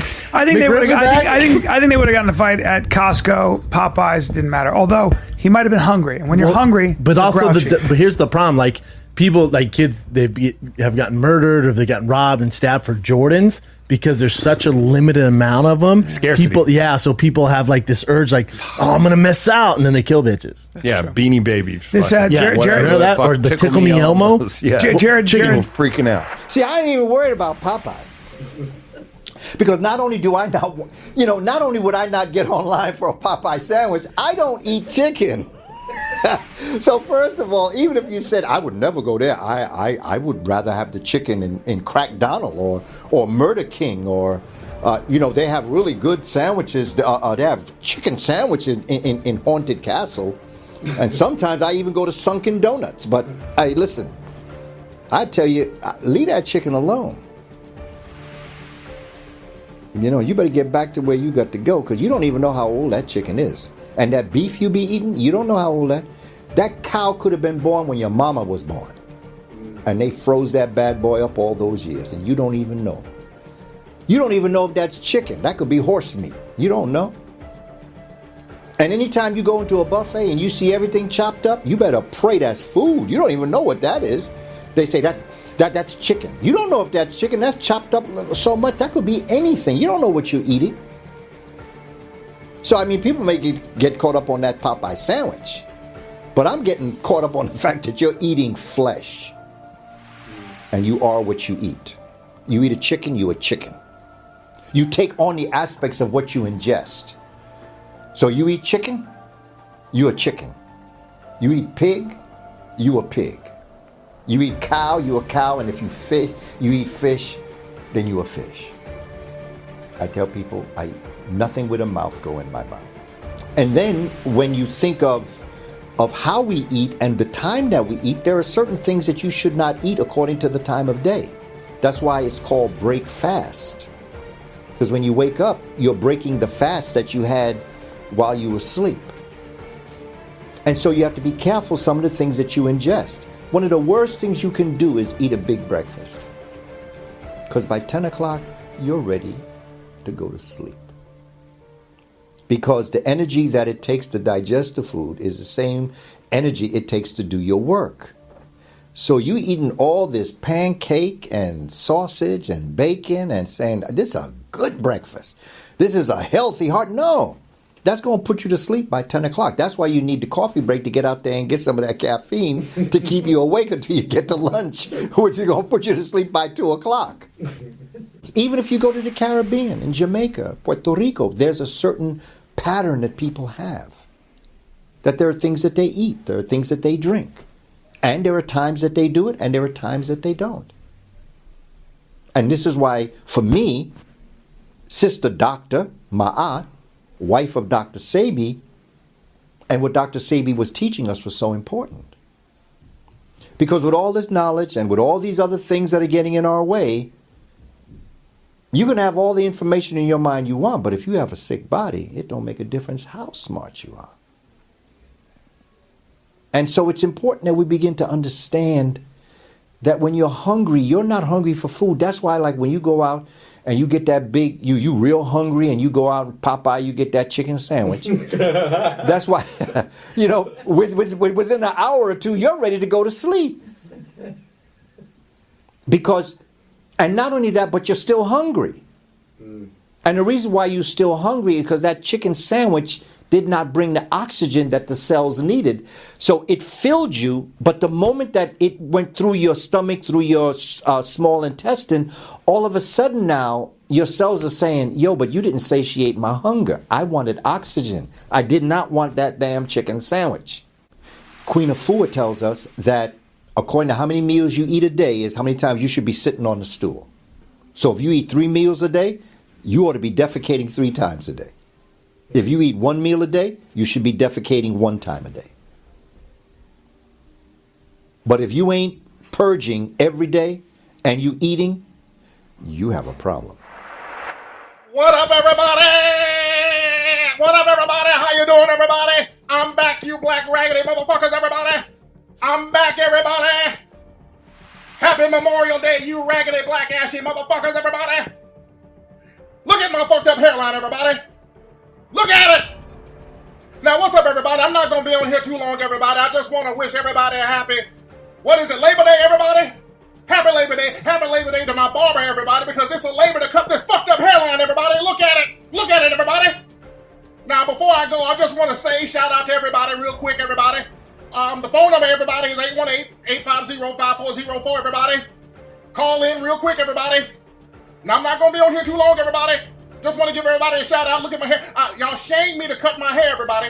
I cut my hairline the other day, everybody, because my hairline was fucked up and everybody was clowning me, everybody. I cut my fucked up hairline, everybody. But the shit grew back, everybody. My hairline just grew back. My hairline is like Ebola. It won't go nowhere, everybody. It just keeps coming back, everybody. God damn, everybody. Now let me take a couple of phone calls real quick before I get out of here, everybody. Hello, everybody. Who's calling, everybody? Peace, it's Elevation, bro. Hey, everybody, this is Tommy Puppet, everybody. How you doing, everybody? Black man, hold on. I want to talk for real quick. Hold on, you call back, Aaron. Don't talk for real, you raggedy black motherfucker. This is the Tommy Puppet Show, you raggedy son of a bitch. Don't you call in talking about you want to talk real, you sucker punk motherfucker. I hate you niggas. I hate you raggedy black motherfuckers. I just fucked up, everybody. Look at it. Call up here talking about you want to talk real, everybody. I don't play that shit. You know what, everybody? This is your boy Tommy. I didn't mean to say all that, everybody. That man wanted to talk real, everybody, and I went off on him, everybody, and that wasn't the right thing to do, everybody. I want to say I'm sorry, everybody. I should not have spoken that way to that young man, everybody. That was beneath me, everybody. I'm sorry, everybody. Look at my fucked up hairline, everybody. My hairline is fucked up, everybody. Look at it. Anyway, everybody, let's take a couple of more calls, everybody. I'm not going to be on here too long, everybody. I just wanted to let everybody know tomorrow I'm having a Labor Day barbecue and a volleyball game at the Struggle Mansion, everybody. It's going to be me, Eric Benet, and Keith Sweat, everybody. So I want everybody to come on down to the Struggle Mansion. Let's take one more phone call, everybody. What's up, everybody? Hello. Who is this, everybody? How you doing? Who is this, everybody? Hello? Wait a minute. Are you a white man, everybody? Nah, man, no white guy here. You sure you're not white? You sound white. This is a white man, everybody. Hold on, let me get my coon box, everybody. Hold on, let me get my coon box. I got my tap shoes. Let me start tap dancing for you, white man. I love white people, everybody. This is my tap box, everybody.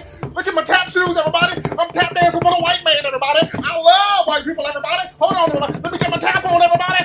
I love the white man, everybody. Anyway, y'all, thank you. Thank you for calling, white man. You made my day, everybody. Boy, you made my day, everybody. Anyway, everybody, let me just go ahead and just give everybody a shout out. I just want everybody to come to my Labor Day party tomorrow, everybody. So let me get up out of here, everybody, and we'll be right back after these messages, everybody. Oh, everybody. I lied. I bait dudes, everybody. I'm not going nowhere, you raggedy black motherfuckers. I ain't going nowhere, you raggedy motherfuckers, and fuck all you raggedy black bitches, everybody. I ain't going nowhere, everybody. I'm about to take another call, everybody.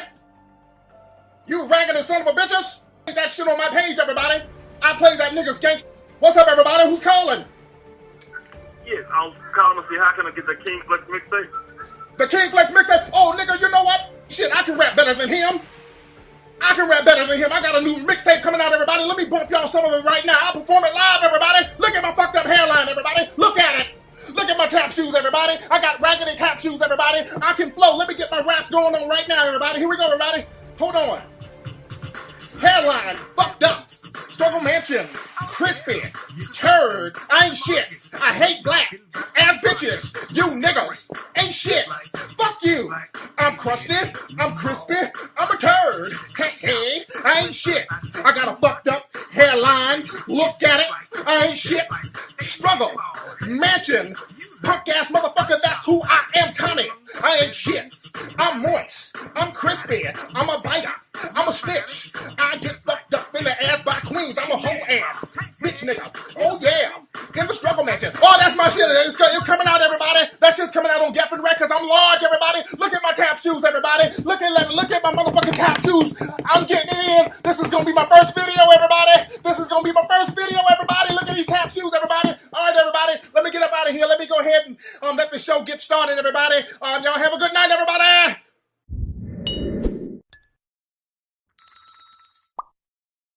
YouTubers don't have nothing better to do. Y'all crabs in the barrel, y'all leeches. Y'all see somebody shining and y'all try to load up a gun and shoot the sun out of the sky. So because the sun is shining on me, the lies that y'all tell, for example,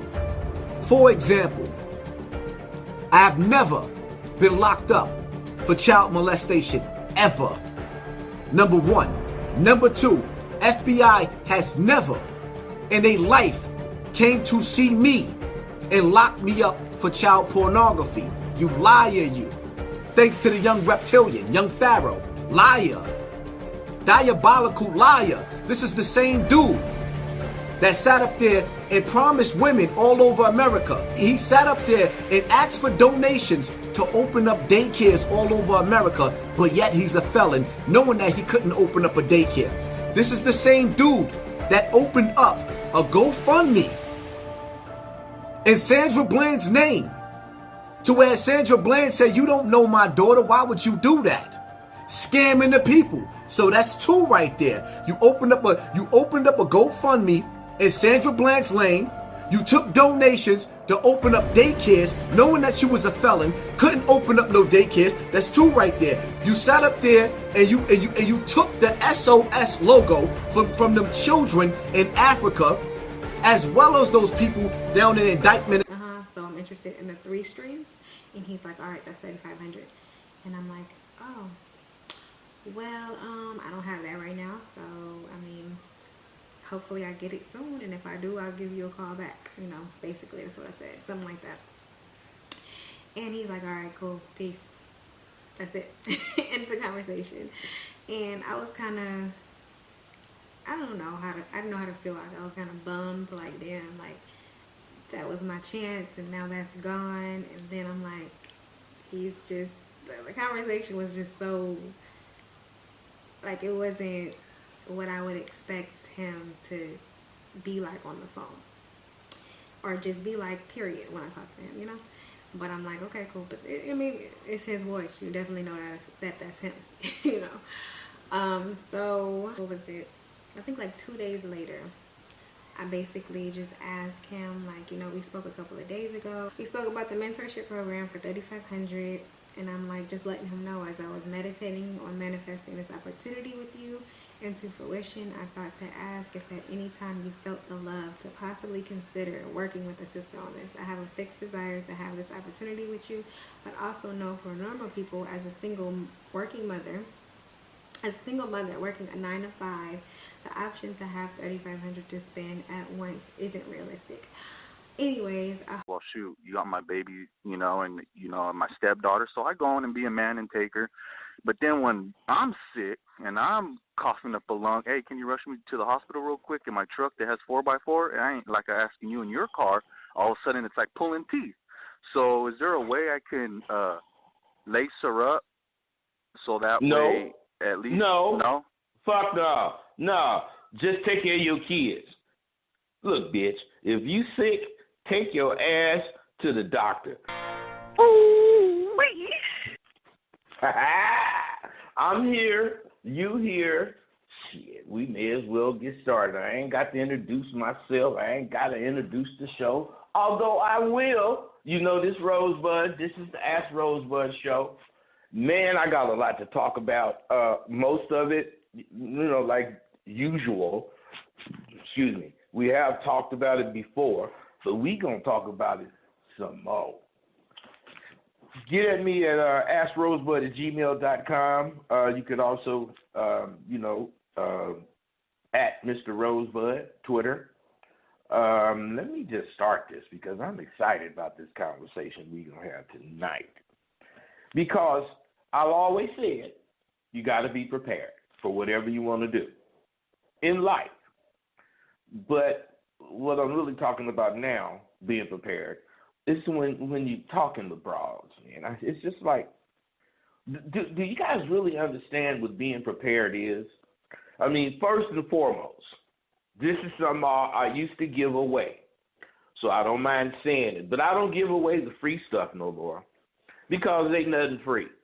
But you don't have to pay for the shit either. I just don't have that free shit to give away because I ain't got time for that. But the number one thing is to always be planned. And since we're talking about being prepared, always be prepared or always be planning. There's a lot of P's, you understand, and I'll get to the P's with my little letters and words and all that stuff, but I don't have time for that right now. But you have to be planned in order to be a successful, bona fide motherfucker. I mean, you can say you won, but see, you're not a motherfucker until people describe you that way. You can't describe yourself, oh, I'm a motherfucker. Nah, hell nah. You can't say that. Somebody got to say, Rose, well, oh, man, that motherfucker, he's a motherfucker. Bitches, they got to be, everybody got to be saying that because I was, if that's the case, a motherfucker. But see, I wanted to be a motherfucker. This is what you guys don't understand. If you want something, there are certain things you have to do in order to get it. Unless, of course, you're one of these guys that believe good fortune is going to rain on you and drop it in your lap. Now, that happens. And I don't necessarily know how long it takes for it to happen, but it does happen. So if that's what you want to do, you can do it. But me, my guys at SWU, we all know, be prepared. Be prepared to win and be prepared for shit not to go the way you expect it to go And that ain't losing. No. That's more planning.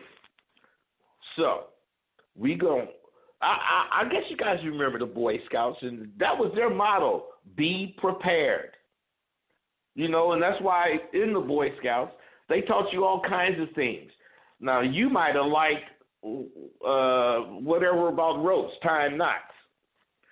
But you ain't going to just learn how to tie knots. You're going to have to hit them flints together, make some fire. You're going to have to go out camping. You're going to have to go through a lot of stuff.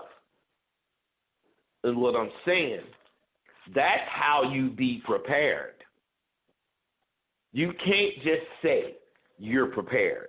With the knowledge that you should gain, learning as you live your life, you should be able to reinforce that, you're going to stay out there. But what I'm saying is, if you can't reinforce that thought in your mind, I might have said force it. I meant reinforce it. You have to reinforce that thought in your mind. Whatever it is you're doing, if you're out there trying to have bras, man, hoes, whatever, you got to have things going on to reinforce that you're going to stay out there. If you got a good job and you just want to have, a few girlfriends, you got to have things going on that's going to reinforce you doing that. Or else you're just kidding yourself. You got to make your mind up that you going to stay at women regardless of what you do for a living. You're going to stay at women that you get until you get your feel. And when you actually do get one, otherwise, let me put it like this. If you're a regular guy, what I mean by stay at women till you get your feel, what I mean is, sure, you got a girlfriend, not a official girlfriend, but you don't want to make it official. You just don't. Because when it's official, then you're a cheater if you got another bra.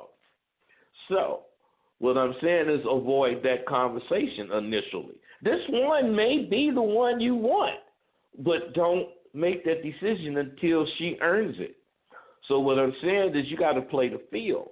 And the way you play the field is to have more women to talk to. Now, if you actually have or get this one girlfriend, remember, this is not an official girlfriend, just one girlfriend. You got to keep in mind that you got to look for another one for sure now. Because if you don't, you're going to get trapped. Because if you keep one woman too long, all you know is her. And you totally don't know women. 713, what's up? Hey, what's up, man? That's some good dope you kicking, man. I appreciate that. But, my question is, because you say you grew up, you have to say yes sir, no sir. Where did the great Rose grow up? I grew up in Vallejo, California, but my folks was out of Louisiana. And, okay, you sound country, so I was wondering, yes sir, no sir. Oh country, so man, my God, my mother and father straight. My mother from Shreveport, and my pops was from Houston, Texas, but he was in some little doggone city near Baton Rouge. Yeah, by Baton Rouge. But yeah, man, we had to say all that, man, and we couldn't even talk while our parents was talking. And if we opened our mouth when some guests came over to our parents' house, then we got slapped right in the mouth because we can't talk when grown folks talking. None of that shit is here anymore. Yeah, that's Go how ahead. I was raised too. But I don't want to get too far off the subject. I'm at work, but I'm gonna hit you back if I got anything. Okay, for sure. All right, later. See, all right, no problem. Hey, see, the thing is, you got to understand this stuff. And what I'm saying is you can't stop prowling for another woman. Because I'm telling you, I'm not saying women ain't worth shit. I'm not saying that. What I'm saying is women are worth so much that you want to value the one you actually choose to be with. And the only way you can value her is for you to have some standards that you've made for yourself and the women you deal from dealing with women. Let's say you start dealing with this woman, and here she comes late. You go to pick her up, she's late. Okay, now one of your things is I ain't going to be dealing with no woman that can't be on time. I mean, that's simple. But I'm saying there's a lot of things that you can make up. And I'm saying after you get through dealing with her, the next woman you get, you tell her, well, we're going to be, leaving at around, 7 o'clock. And I ain't the kind of cat that want to leave at 7:05 if I said 7 o'clock. Now, shit happened, and I could leave at 7:05, but I ain't going to like it. What I'm saying is now that women will be late. So from now on, you're keeping every other woman you meet up on this. Everything that you learn from every woman supposed to be part of your conversation with the next woman you have. Why? Because women are like cattle. They have a herd mentality. And no matter where they're from, no matter how many levels they've raised to in their job, they still think like women. So you have to understand that. When you hear me say stuff like see through muddy water and spot dry land, that means you're embarking on a journey and you don't know what lies ahead. But since you are prepared, every step of the way, you planning and playing your way. You ain't just walking, oh, la, la, la, la, la, la. You ain't doing that shit. You got something serious. Okay, I got questions. Let me see. 347, what's up? Hey, Rose, man, that 705 shit, I've been saying that shit for years. That shit work when you say it right. When you tell a bitch, hey, bitch, we're going to meet up at 7, and I don't want to be 5 minutes late. I don't want to show 7:03, 7:04, 7 o'clock. And I love doing that shit because I love giving any reason not to fuck with a bitch. And 9 times out of 10, they show up at 7 o'clock. As a matter of fact, Roseville, I like to keep them bitches waiting. I like them waiting on me. I show up at 7:05. Hey, but let me tell you something. I don't. I show up at 7. Because what I'm saying is what's good for the goose is good for the gander. And how could you be the motherfucker you are if you don't do what you say? If you don't, if you're not prompt. If anything, I'm there at 6:55. And I'm sitting there smoking a joint, thinking about what the fuck I'm gonna say as soon as I see this bitch. Because my thing is, I'm playing. I can't help it. So why I sit there, smoke my little shit, and I ain't gonna just sit there and all of a sudden see that goddamn broad, and then whatever I do at the joint, now I'm ready to talk to her. Hell no. Well, I'm gonna plot how I get out the car, how I exhale the smoke out my mouth, and I'm gonna plot how I walk over there to her. Why? Because I like to win. And what I'm saying is, if I say, I'm going to get out the car and I'm going to swagger over the baby, and I do it, I already done won one thing right there before the bitch and me even start talking. And I'm saying I'm going to set myself up for all kinds of little victories. And as I do that, I'm going to be kicking it once I start talking with baby. I'm going to be kicking it with her doing the same thing. Setting my conversation up so that she got to say or agree or acknowledge something I'm saying on the affirmative or the positive so that I can keep saying my line, which is the catch line. Girl, you fucking with a winner. I'm not one of these cats that even want to entertain a motherfucker that can't recognize a winner. Can you see? Now what that bitch gonna say? What's she gonna say? No, I'm blind. Man, I'm saying I make them say shit that I want to hear so I can keep talking, So as I keep talking, they just fall deeper and deeper and deeper into that goddamn trap that I'm setting for their motherfucking ass, because I don't just talk to women. I'm telling you, I'm playing. I never shoot the shit with women. Hey, I done had women tell me after, we just broke up, since I've been to Square, they come telling me, you can still call, I don't want to be mad. Girl, please, I wish I would call your motherfucking ass. I don't want to be mad at you either, but I'm saying, shit, we broke up. They think they could be friends with a nigga they broke up. Bitch, fuck you. No. You know I'm gone. Hey, No. I know you ain't with that. Hey, let me get 503. You hold on, 347. 503, what's up, man? Hey, man, this is Gabe out of Fresno. I'm over here in Fresno and the 559, but I be listening to you, man. You be lacing it up, and with my income tax, instead of going on getting in the car and doing it all fucked up, I'm finna cop that 750 thing you got going on. Hey, let me tell you something. I hope you hurry up and get it. I hope you hurry up and get that refund so you can get it, because I'm starting a new semester on the 1st. And what I'm saying is, I don't know, they may be on, they may not, but I got people that's been going through this semester and not finished, but they are superior. That's all I can say. They're superior. Yeah, Rose, but you talking shit. That's right. If I wasn't talking shit, them motherfuckers that spent that money would certainly be on this goddamn show. So my nigga, fuck you, fuck your shit, because you ain't shit. You understand what I'm saying? I ain't ashamed to ask for it. I ain't ashamed to ask for it because I know what it's doing. But let me tell you, bro, if you get it or not, you got a question? Yeah, or you my just question is, no, my question is, man, I have Mando question. So today I seen these two broads, these two ladies, and man, they look good and whatever.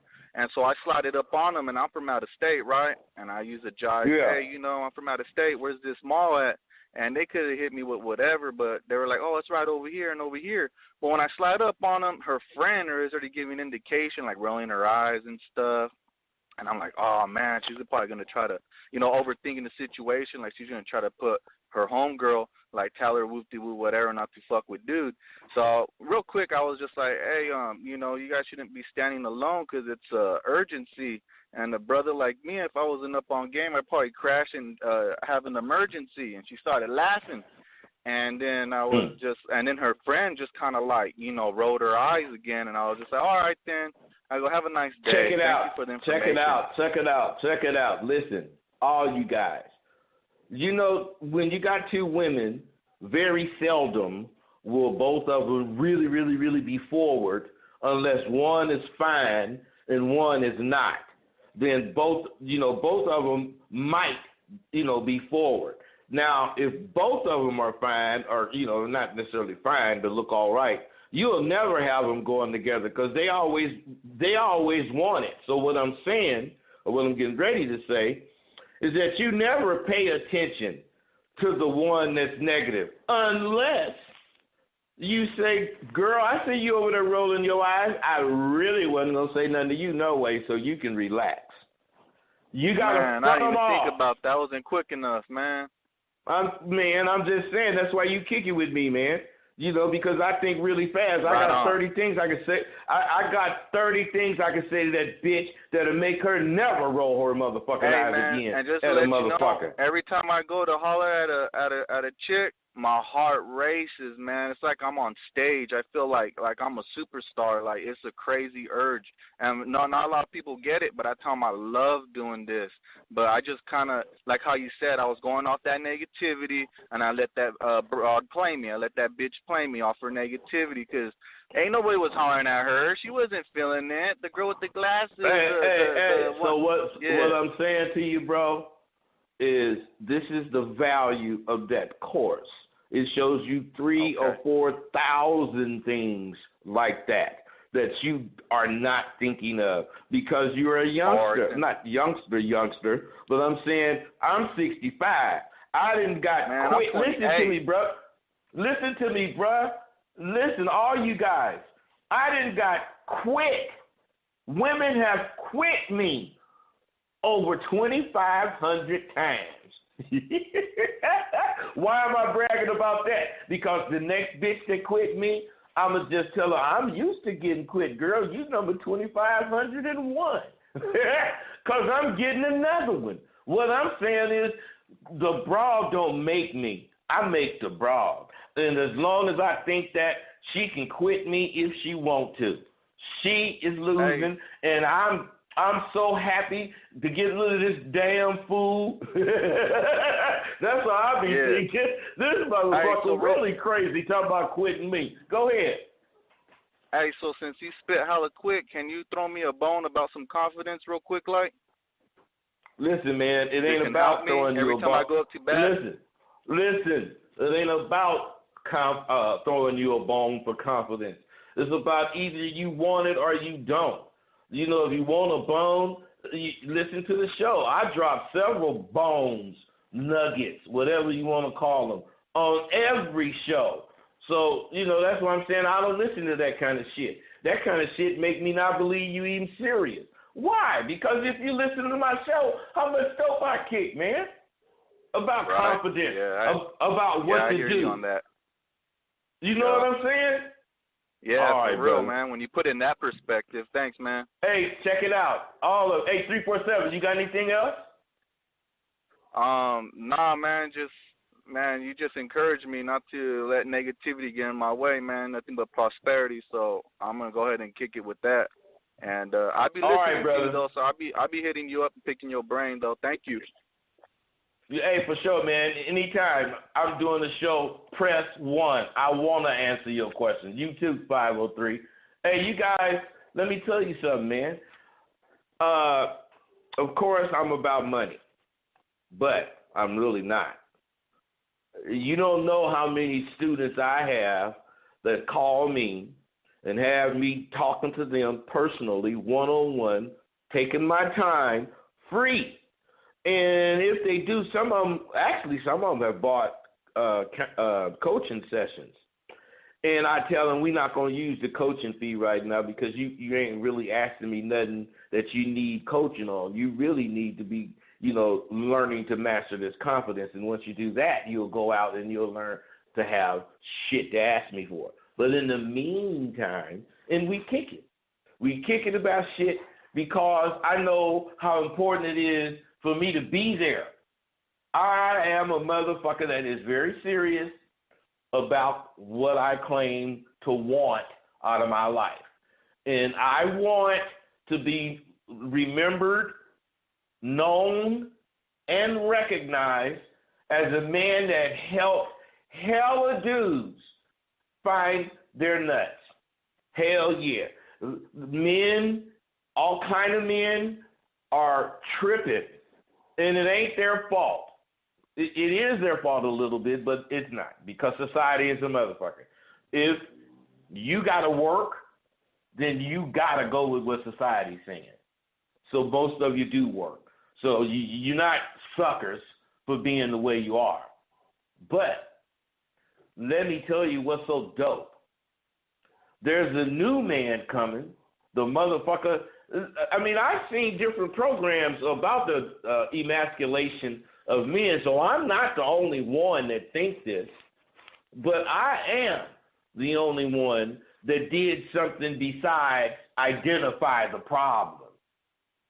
See, because all these other motherfuckers identify the problem, they show you the symptoms of it. But they don't tell you what the fuck to do to get your nut back. See, that's what I be doing. That's what I be trying to do. But I try to remind you that we are in the 21st century.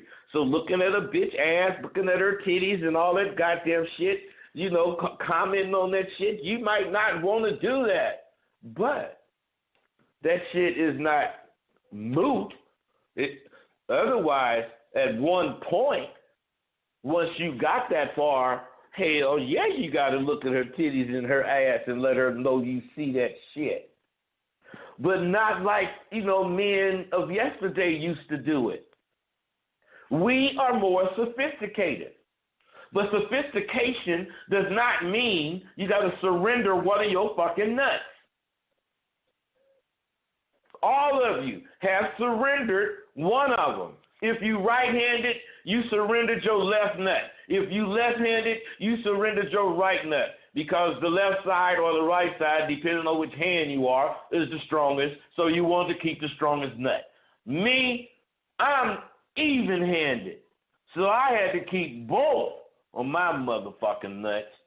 And I haven't even learned how to use my left hand yet.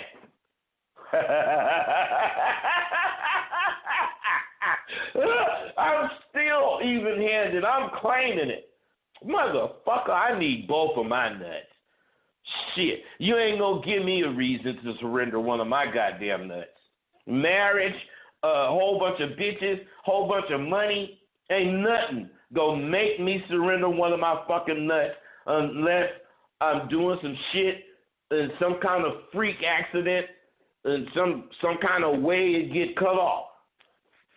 If that happened, long as I ain't knocked out, I'm going to get that motherfucker and put it on some ice and they going to sew that shit back on.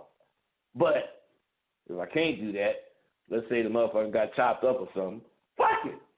I just would be a one nut motherfucker. But my nut was not surrendered. That's what I'm talking about. You motherfucker surrender your nuts. Now, what I'm saying is the reason you don't have to surrender is a reason that you wouldn't have to surrender would be if you got that goddamn course and started studying it and you found yourself ready. You know, through the diligence of the men that got the course, see, they're able to spot things before these things even happen. Oh, you got them paranoid. Oh, no. No, I got them seeing. They are seeing. And whatever they're seeing may not happen the second they see it, but it's going to happen. And they know it. Why? Because they down and dirty, and they out there making it happen. They're not sitting up waiting for it to happen. You know, weight sunk the ship. Too much weight, and you're going under. Come on. Don't you even know that? 847, what's up, man? What's up? I was just wondering if you knew what happened to Payroll from the movie. Bro, let me ask you something. Do you listen to my show often, or is this your first time, or what? I listen to it every once in a while. When have you ever heard me talking about another motherfucker? Nah, never. That's right. Because I could give a fuck what Payroll doing. I hope he doing whatever he supposed to be doing, because that's what I'm doing. I only know what Bud doing. I ain't seen them motherfuckers, man, but I'm sure, unless they dead, you know, they doing what they do. You know? The game don't stop. I heard that motherfucker had some kind of legal problems. I heard this, I heard that. You know, I mean, come on. You know, I done heard all kind of shit, man. I wish I would repeat that bullshit, man. I don't repeat shit I heard, because unless that nigga call me and start explaining some shit, I don't know. You know what I mean, bro? I ain't trying to be fucked up or nothing, but, you know, I don't talk about people because I don't kick it with them like that. And, you know, I'm a real nigga, man. I ain't going to spread no gossip. Oh, nah, I ain't trying to hear no gossip. I was just wondering in general, you know. No, bro. Bro. Don't take what I'm saying personal. I'm not saying you're trying to spread gossip. You asked the question, did I know what was up with Payroll? I'm saying if I said, you know, because I want to seem like I know everything. Oh, yeah, man, I know that nigga doing this. I'd have been gossiping, man. So, you know, I don't do that. You know what I'm saying? I wasn't saying you're gossiping. You was asking a real question. I understand that. I ain't confused, bro. I understand where he's coming. I'm just letting you know I don't do no gossiping, and I certainly would have been gossiping if I'd have said, like I knew what's going on with Payroll. I actually, until now, I've never met Payroll. Shit. Oh, shit. What town he from? Do you know? I don't even, he was on American Pimp. That's all I know. I never heard of Payroll before American Pimp. I'm not saying he wasn't, doing nothing. I'm just saying I had never heard of him. Damn near all those young dudes, and Payroll was kind of in that category, as far as me, was introduced to American Pimp, I think, by Gorgeous Dre. Because he was a lot younger than me, maybe 10, 15 years younger than me. So the group that he knew was, the little nigga that's sitting up in the bed, and the Brad nigga, and, them young niggas, man. And the older niggas, I'm not saying that the older niggas were better. I'm just saying those are the ones that initially started the whole thing. I started first, and I introduced all them older players. And then when he met Dre's father, Mel Taylor, I introduced him to Mel Taylor, talking about the Hughes brothers. And when Mel Taylor got to talking about The Game Goes On, and he have a son that's balling, well, shit, that was a story to them. So they wanted to follow up, and they hooked up with Dre through Dre's dad, who's since passed, may rest in peace. But what I'm saying is Dre hooked them up with those younger guys, my point. So, everything, is like that. You got anything else, bro? Yeah. Now that I got reminded of the movie, there was this part in the movie where one of them young dudes at night, San Francisco, he standing at a bus stop with some of his hoes and telling them like, bitch, what is you tired? Get off the bus stop, and all that. And I was just wondering, like, do pimps be doing that with hoes that's new the first couple of times or something? Well, probably, bro, don't ask the question and keep talking. Pimps do that with new hoes, especially, but they do that with a veteran bitch that he got for 7-8 years that might be sitting there, and he saw him sitting there. It's just a lot that be going on. And me, I'm telling you. A bitch tell me she was tired. And I know the bitch been working 12, 14 hours. Bitch, fuck you. I don't give a fuck about you being tired. I really do care about the bitch being tired. But I'm not going to let her tell me she tired and then I tell her to go rest. Because she ain't about really getting my paper then. So what I'm saying is instead of me trying to explain that to the bitch, I'm going to let her know, fuck you, bitch. And fuck how tired you is. You better get some rest when you go in. And you better hurry up and get some money so you can hurry up and go in. Now, you keep it pimping when you do it like that. But I'm saying when you check a bitch, like you see a bitch sitting on the damn bus stop or whatever you talking about, you pull up on, the bitch, I know for a fact that you sitting there because you got something in your shoe that's stabbing into your foot, and you trying to get your shoe off, and before you could get it off, I pulled up. Now, ain't that right, bitch? That motherfucking bitch gonna look at me, and she ain't gonna say yeah, but she gonna know what I'm talking. She gonna know what I'm talking about. No, she ain't gonna even say yes, daddy, because she'll be lying to me, and I have to get out and beat her motherfucking ass. What I'm saying is you give her the opportunity to see how out of pocket she is. So what she do is get right the fuck up without you saying shit about getting up. You letting her understand the only reason to be sitting down is this. So if anything else, on your periods, bitch, you've been working for 3 months in a row and you should have an off day. Bitch, if you wanted an off day, you should have been a secretary for Wells Fargo or something. Because, you know, the only day you're getting off with me is the day that I decide I don't need the money that you're going to make that day. Period. Now, I don't know when that day going to come, but since I got 5 or 6 of you motherfuckers, you better believe it do come. So wait. Yeah. Period. I pimp, man. I got hella explanations, but I'm not explaining shit. Bitch, you can't ask me shit and expect me to explain it. If you ask me something, you better be ready to gobble up a whole bunch of game, because that's all I'm going to do is spit a whole bunch of it to you. I'm going to have your answer in there, but I ain't going to let you question me. I ain't going to let you do none of that, because I'm way past all that. You know, I can see it when it's coming, and when I deny it, I front them up. Girl, I see you trying to check me on whatever you think I was doing, and if that's what you think I was doing, that's what I was doing. That's what I'll tell you in a minute. So quit trying to guess what I'm doing, bitch, because everything you guess, I'm guilty. I'm telling you now. Now, what that bitch gonna guess?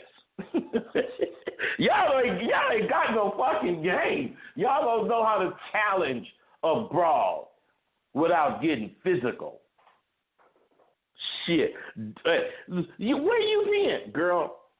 Don't ask me anything that you don't want to know the truth to. Now, if she think that I was out fucking a bitch, do you think she gonna ask me that shit? Which I know goddamn well I ain't been out fucking no bitch, but I ain't finna tell you what I've been doing no motherfucking way. You got no business asking me that shit. But if you ask me and you got some kind of suspicion, I'm gonna make you really suspicious fucking with me. Trying to be suspicious. 503, I see you, man. What's up? Hey, so I got this one question. I have a baby's mom, right, up over there in the 503, and a lot of it I've noticed is it's a lot of selfishness. I think on her part, because for instance, I need to ride a wind coast. Well, shoot, you got my baby, and my stepdaughter, so I go in and be a man and take her. But then when I'm sick and I'm coughing up a lung, hey, can you rush me to the hospital real quick in my truck that has 4x4? And I ain't like asking you in your car. All of a sudden, it's like pulling teeth. So is there a way I can lace her up so that way at least? No? Fuck no. No. Just take care of your kids. Look, bitch, if you sick, take your ass to the doctor. That was me, bro. I'm trying to go to the doctor. I had ammonia. Listen to me, man. Listen to me. All right. You said if she needed whatever, you would do it, and it was cool. But if you needed something, it was like pulling teeth. So I'm making an example of the bitch needing to go to the doctor. And as far as what you're supposed to do is say, all right, bring the kids over and drop them off. And then as far as her getting to the doctor, that's on you, bitch. I ain't your goddamn friend. I ain't your ride. I am your kid's daddy. So as far as me being a daddy, I'm finna be that. See, you guys play games. No, the scenario was dude, I was living you with can keep. Listen, I don't want to hear the scenario. Okay. You talking about an NX. That's the way you made it to me. Now, I don't want you to explain shit. What I'm saying, an X is an X. If the X got your kids, you supposed to be the dad to the kids, whatever that involves. But if the X need this or need that and is outside the kids, that's on you to fuck with her and do that shit. Because she sure ain't doing it for you. Right. You already know she ain't doing it for you. So why would you even entertain this bullshit? See, this is what I'm talking about, bro. This is why you need that course. Because this is the bullshit that you spend your time thinking about. Instead of thinking about how to have bitches and how to get past all the bullshit this one bit. Please. Wish I would have one broad having me tripping. The only woman I'm tripping on is my wife. And I'm doing that cause I'm married. But you can ask her. Right. I ain't finna take no goddamn shit. I ain't saying I'm a dictator. I'm not saying you better, that shit. But I'm saying I ain't finna take no shit. Right. I feel you. What? Come on. What? What the fuck you finna say? Oh shit! All right. So what would be the scenario if that was a boyfriend girlfriend thing? And she needed you to do what? Always. Pretty much, it's like. Pretty much it's like. Dude, if it's your woman, wait, stop. If it's your woman, you're supposed to do whatever you can do as far as to help, whatever needs to be done. Period. Yeah. Ain't no, foot, and you might eat something. Man, listen. If you boyfriend and girlfriend, and you will do anything, take her here, whatever. But when you need something, it's a problem. Then you got a real fucked up definition of boyfriend and girlfriend. Right. It ain't the bitch problem. It's your problem. Because you won't identify what's really going on because you one of them scary motherfuckers. You rather have this half-ass bitch instead of a real bitch. That's on you, man. All right. That ain't on me. I don't want to get caught up in the same situation. You gonna because All you're right. scary. Quit being scary if that's not what you want. I'm just being real, sure. brother. Don't get mad at me. No, I feel you, man. No, I ain't getting All mad. right. I'm just soaking it up. Thanks. Soak it up then, brother, because I'm sure going to lace you. Excuse me. All right, you guys. Now,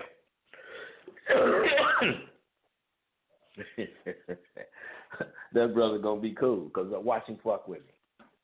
See, you guys got to understand that the information, look, 707. Oh, shit, I think I know who this is. Hey, 707, what's up? Hey, man, just listening to the show. What's up, Rosewood? Nothing. What's happening with you, man? I've been good, man. This is my youngster. What's your name again? I forgot. Logan, it's Logan Barr. Logan Barr, that's Yeah. right. God damn it. What's happening with you, man? Shit, man, I just been focused on, just personal shit. And I just started catching the show, and I started you telling the dude, to not be scary. But what do you mean to not be scary? Like, you mean to not be like, falling that habit of things going too smooth, always trying to. No, man, listen. What I'm saying is when it comes to not being scary, sometimes you ask yourself a question about something that's going on. Damn, man, I wonder if this bitch feeling me. Instead of asking yourself the question again, start figuring out a way to see. The reason people don't figure out a way to see is because they're scary. Oh, I'd rather just sit here and, they'll say, I'd rather just sit here and guess. I'd rather not do anything, and even if they guess, man, she is feeling me. They still ain't gonna move because they know they guessing. They're scary. So that's a when they're Go ahead. So when they're critically thinking about something, obviously it needs to be thought out. You got decisions, but you can't be guessing. You know what I'm saying? Otherwise, you're gonna come across as being scary. Hey, exactly. You can't be stuck on one thought. You gotta keep going deeper. Is that what you mean? Well, I do mean that. But even if you're not stuck on one thought, you might only need one thought. But you still, if that's the case, have to decide if that's the thought you want to move on. So it doesn't matter how many thoughts that you have. It matters that you're going to pick something to move on. You ain't finna just sit there and have all these thoughts. Because that's what dudes do. The average dude will sit there and have hella thoughts and not move on any one of them. Hold on, Logan. I see 616. I'm finna get him. I want both of y'all on at the same time. 616, what's up? What's up? This Cameo. Cameo, what's happening? I'm chilling. What's good, Rosebud?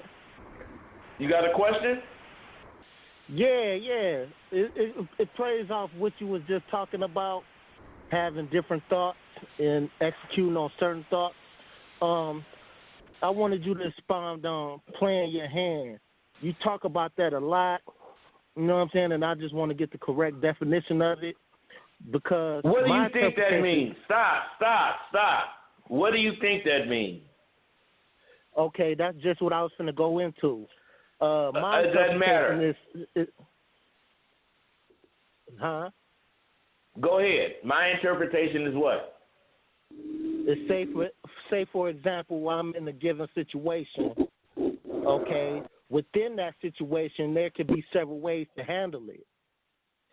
Therefore, I decide what to do based on the outcome of that desire. Okay, listen. Just listen. Logan, you there? Yeah, I just heard what he said. What do you think playing your hand means?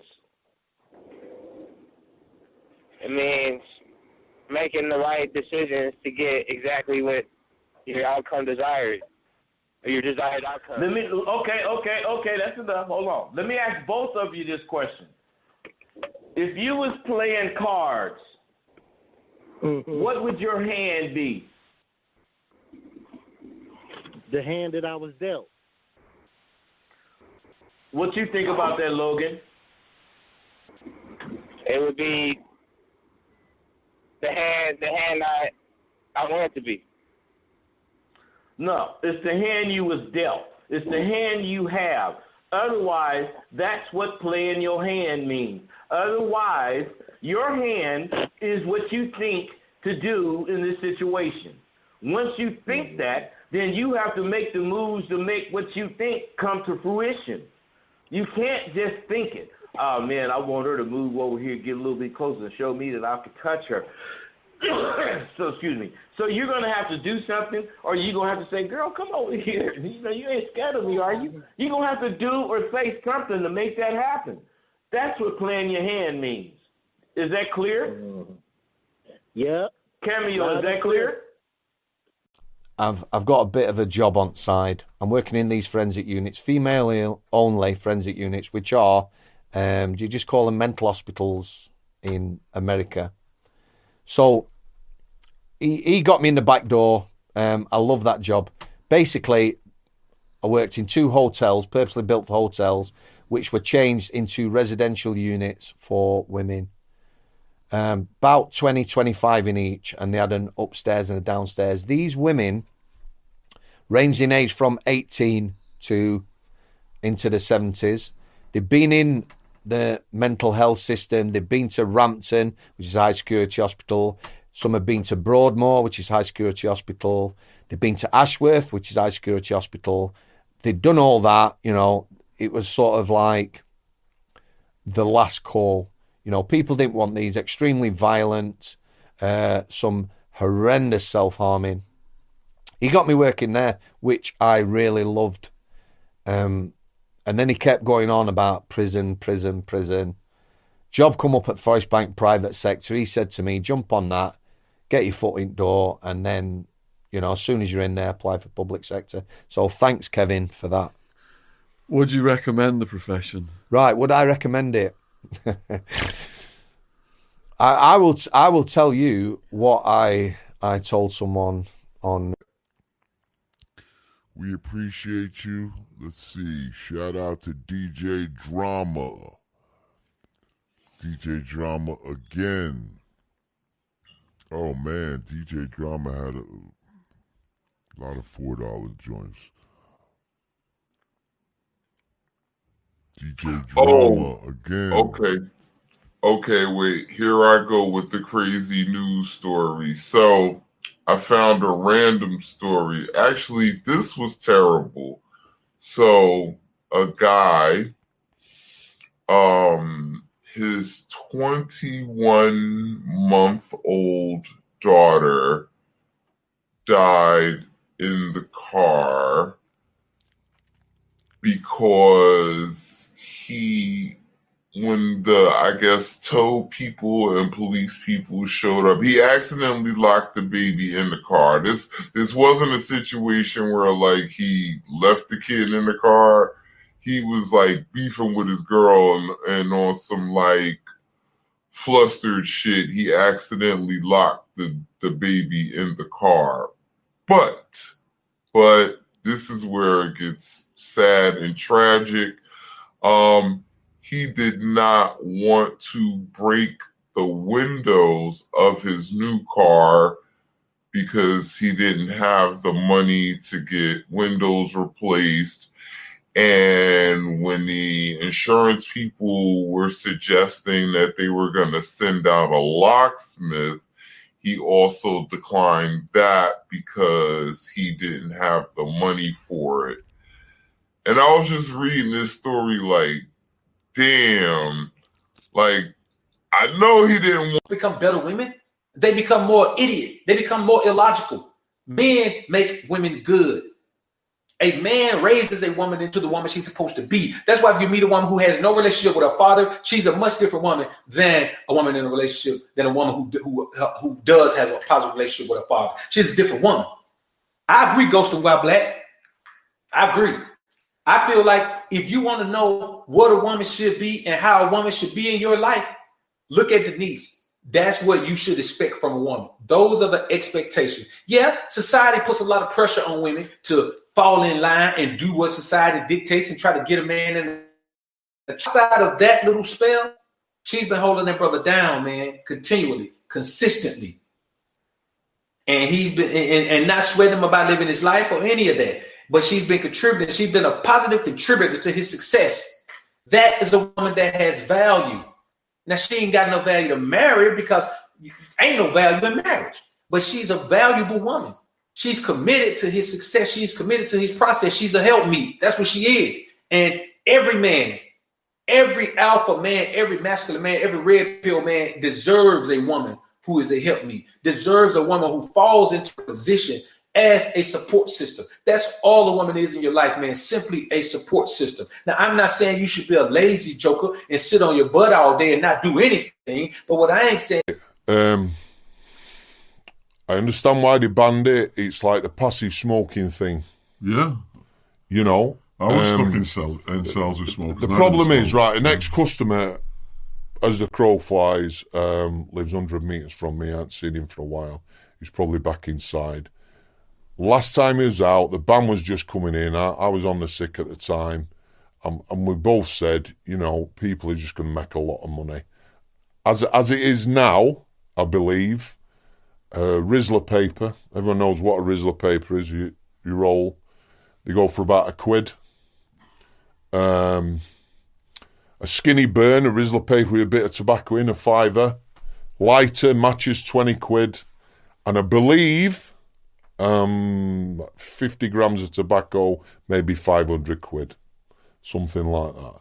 But I found out the other day from a lad that's just got out from the private sector that what they do now for everything, or they are doing in Forest Bank, they have a bottle top, say off a lemonade, and that's what you're buying. They'll pack that with tobacco. That is a unit of measurement. So you pay for a bottle top, or you put your drugs in it, or whatever, or your spice, and that's what they buy, a bottle top. That's what I've heard. But yeah, so tobacco, drugs. There's another lad I know. I was in reception doing the strip searching. He came into prison. I hadn't seen him for a good while. We'll talk about dynamic security shortly. But I got a rapport with him. He was a bad... You a man. You know, that's what a man is. And you can't be a man without being serious. I'm not saying you got to be serious all the time. King Solomon speaks about a balance. There's a time for this and a time for that. But some of y'all play a little bit too much. Some of y'all play way too much. It's time to step it up. It's time to truly be a man. It's time to examine yourselves before the game. You got to measure yourself. This game is the plumb line. And you got to measure yourself. How do you line up with this game? Some of these guys is claiming to be the greatest. Some of them is claiming to be the GOAT. Some of them is claiming to be legendary. But if they really examine themselves and get out of their arrogance, look past the money, the green papers with dead hypocrites on it in the bank account. Look at yourself. Because at the end of the day, what you must realize, you are your best campaign. That's why we can't put no drugs in our bodies. Why? Because I'm my best campaign. That's why you can't eat certain foods and put that bullshit in your body. Why? Because I'm my best campaign. Why can I get involved in alcohol? From men being in a good era. The 70s was a good era. The 80s was a good era. The 90s was a good era. So you have guys who really was not authentic pimps, but they reaped the benefits of pimping simply because it was a very good era.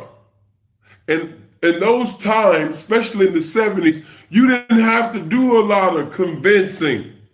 You didn't have to take a lot of time convincing women to do this and do that and do this and do that. Why? Because they came out of poverty. They didn't want to sit up there and be like mama. They didn't want to sit up there and be like grandmother. So if you can create something that I could participate in, so I don't have to repeat history and make history, where is it? You didn't have to pull on those women like that. They wanted something. They didn't want to remain in the projects. They seen where the 9-to-5s got people. They seen where the 9-to-5 got their mama. They seen where the 9-to-5 got their grandmother. They wanted something different. They wanted something new. So a lot of them guys really didn't have to have mouthpieces. A lot of them guys didn't say anything that was profound or prolific, you know what I mean, to those women. It was just that they wanted something. You know, I see you though. So I mean, at the end of the day, you know what I mean. I feel like when you don't keep it 100 with people, sometimes you got to deal with the consequences of what come with not keeping it real. True. Okay, so we got one last one. Remember, if you are a top member of the Patreon, you get to skip the line and your question will get answered on the show immediately. So one of our Patreon members asked the question, so we're going to go ahead and answer it. Hey ladies, it's your girl Mother. I'm back because I feel like I have a potential BDB. I met him when I was in Atlanta and we exchanged numbers back in August. I was leaving at the airport. He was leaving as well. He's from NYC. Since then, we haven't seen each other. I truly haven't been giving him the time, but lately I've seen how flashy he was. Big jewelry, money at the strip clubs, the whole nine. He be posting on his Instagram. So I've become a little more friendly with him in terms of calling back and responding to texts. I'm getting my body done next month and I don't mind an extra sponsor. I got my funds already, but why use mine when I can use his? God might be sending me additional help. I want to make sure I read it right and not waste my time. He has been on my top, but now that we've gotten each other's attention to the point where he now wants to fly me out in CLT to hang out, what are some ways to test him to see if he's really a BDB? Anything I can test him on before he comes?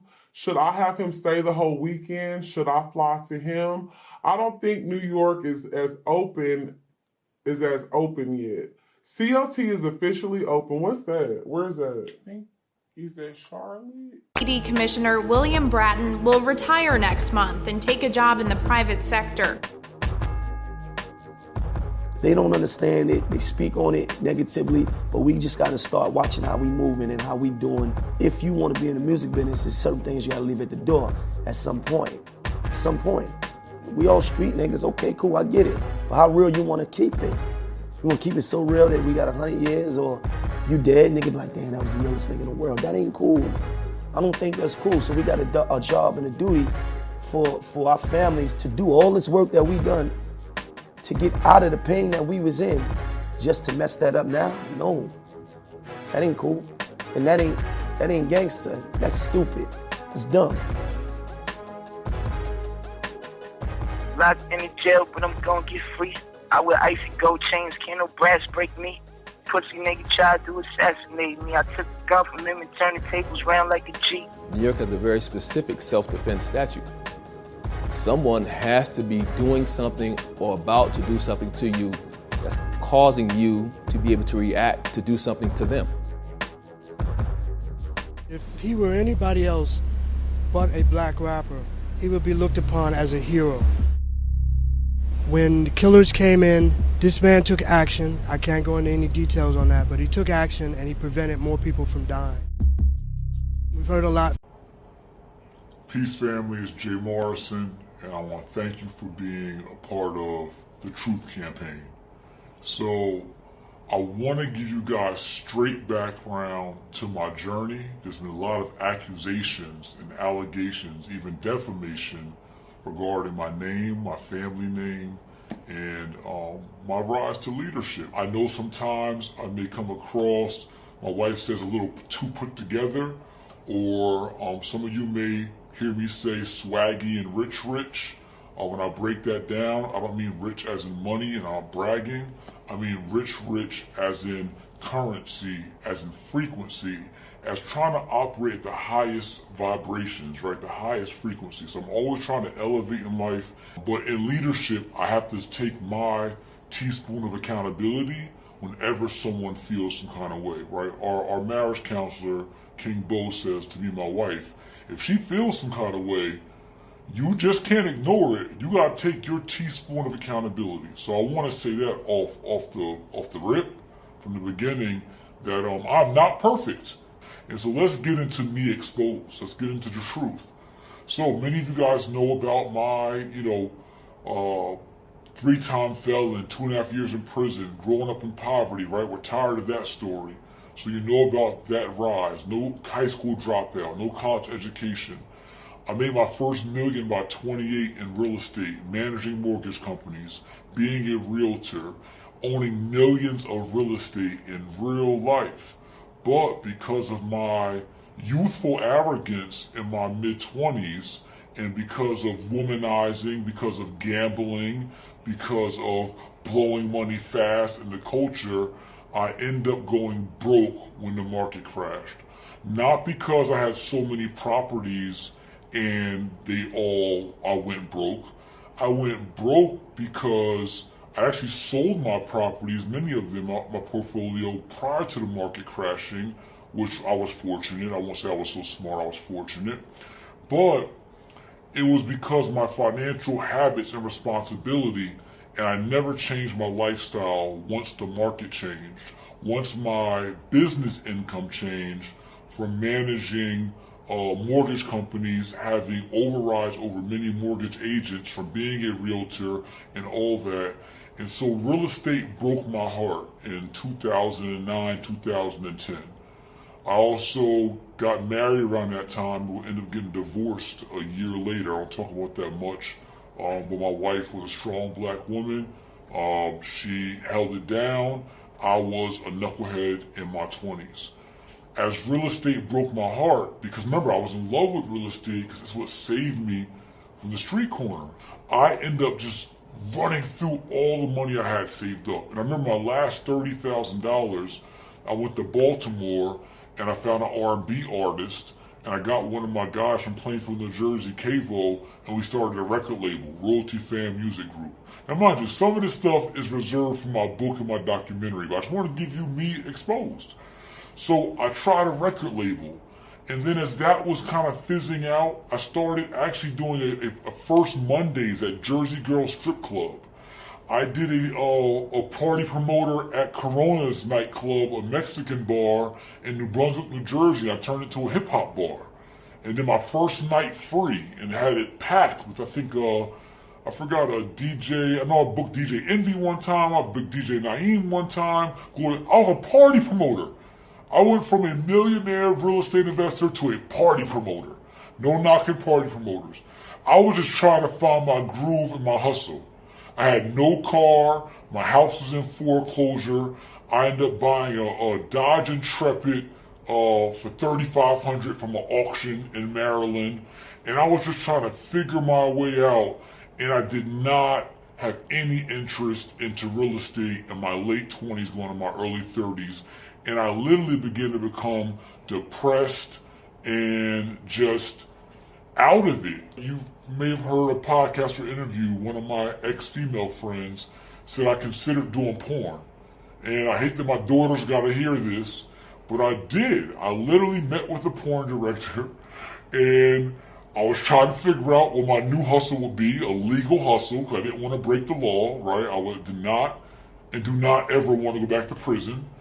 I thought about my daughter and what would she say in the future if that's where dad was, and I never did it. But this is how extreme I was in regards to trying to figure out how to get back on my feet.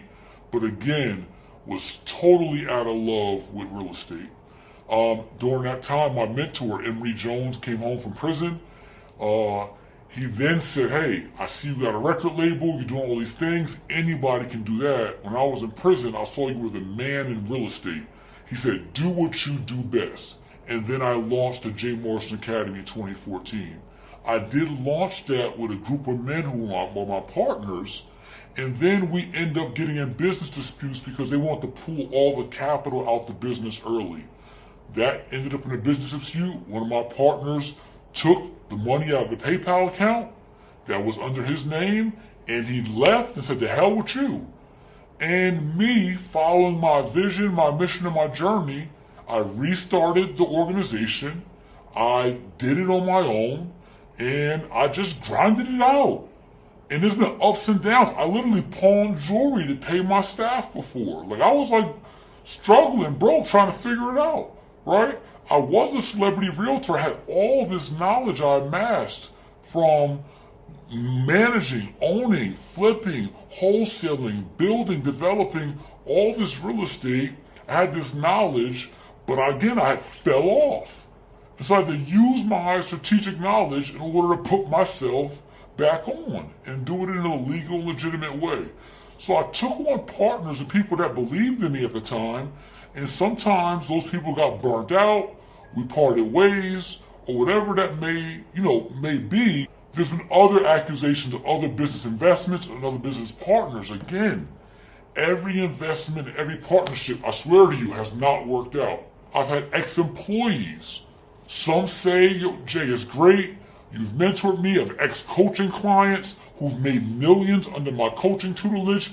I've had coaching clients who said, I ain't learned nothing and that was a waste of my time and money. I've had clients who said, hey, I didn't get the most out of this.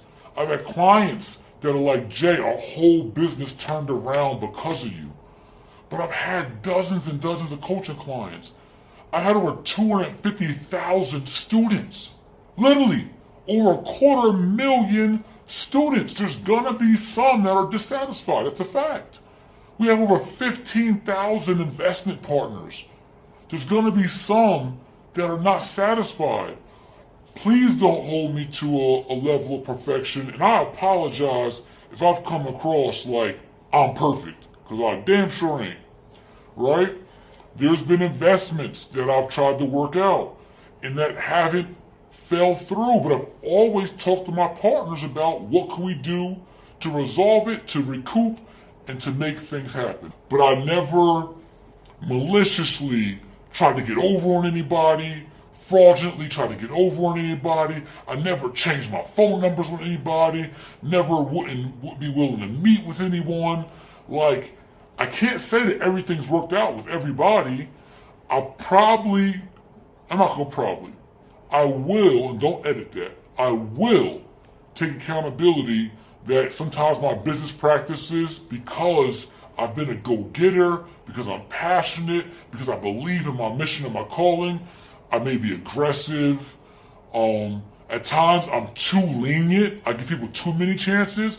And sometimes you do one thing wrong and I'll cut you off. But again, I have my ways, and I'm working on my ways, and I'm working on my leadership, and I'm not perfect. So I can't say, there could be some things people are saying that are true. There's things that I'm working on in life. There's things that I've done wrong. But in every relationship I have, personal, professional, and otherwise, I am always willing, still willing, for reconciliation, for atonement, for reasonable, rational dialogue to just solve stuff. I have to say, again, Jay Morrison is not perfect, has not been perfect in every business relationship. People can talk about me and all that, But what they cannot say accurately is that I frauded them, that I scammed them, that I maliciously have gotten over on them. There's been people that have stole $19,000 from me and left the company. I didn't sue them, I didn't anything. I just kept it pushing and moving. And now they may have regrets about where I'm at now, because they even said themselves they wouldn't imagine me even being where I am today. They didn't understand God's calling on my life, the anointment on my life, the oil on my life. I'm not trying to talk religious talk. I'm telling you, I got a purpose. And I've been walking in it as best as I can, being obedient. I haven't been the best boyfriend, the best boss, the best husband, the best father, but I've always tried to follow my 4 E's of evaluate, eliminate, evolve, and execute. I live by that. I evaluate myself daily. I eliminate my bad habits, people, places, and things. I evolve to a new me, and I execute and walk out that new me. I try to do that my best, my spiritual alignment and my physical being, how I eat, how I deal with you all, how I deal with controversy, and all that. Now let's move forward. There has been this disparagement movement caused by a former business colleague and mentee of sorts that I got into a business relationship with, and based on, and I'm suing him right now, and there's some facts in the lawsuit. I don't want to get into messy gossip. I literally have ignored it because legally I was addressing it in court instead of Instagram court. I just want to be a grown man, a real businessman, and lead by example and show you we're not teenage boys. We don't go back and forth online. We don't gotta disparage each other. We don't gotta curse at each other. We don't gotta talk about our wives or significant others.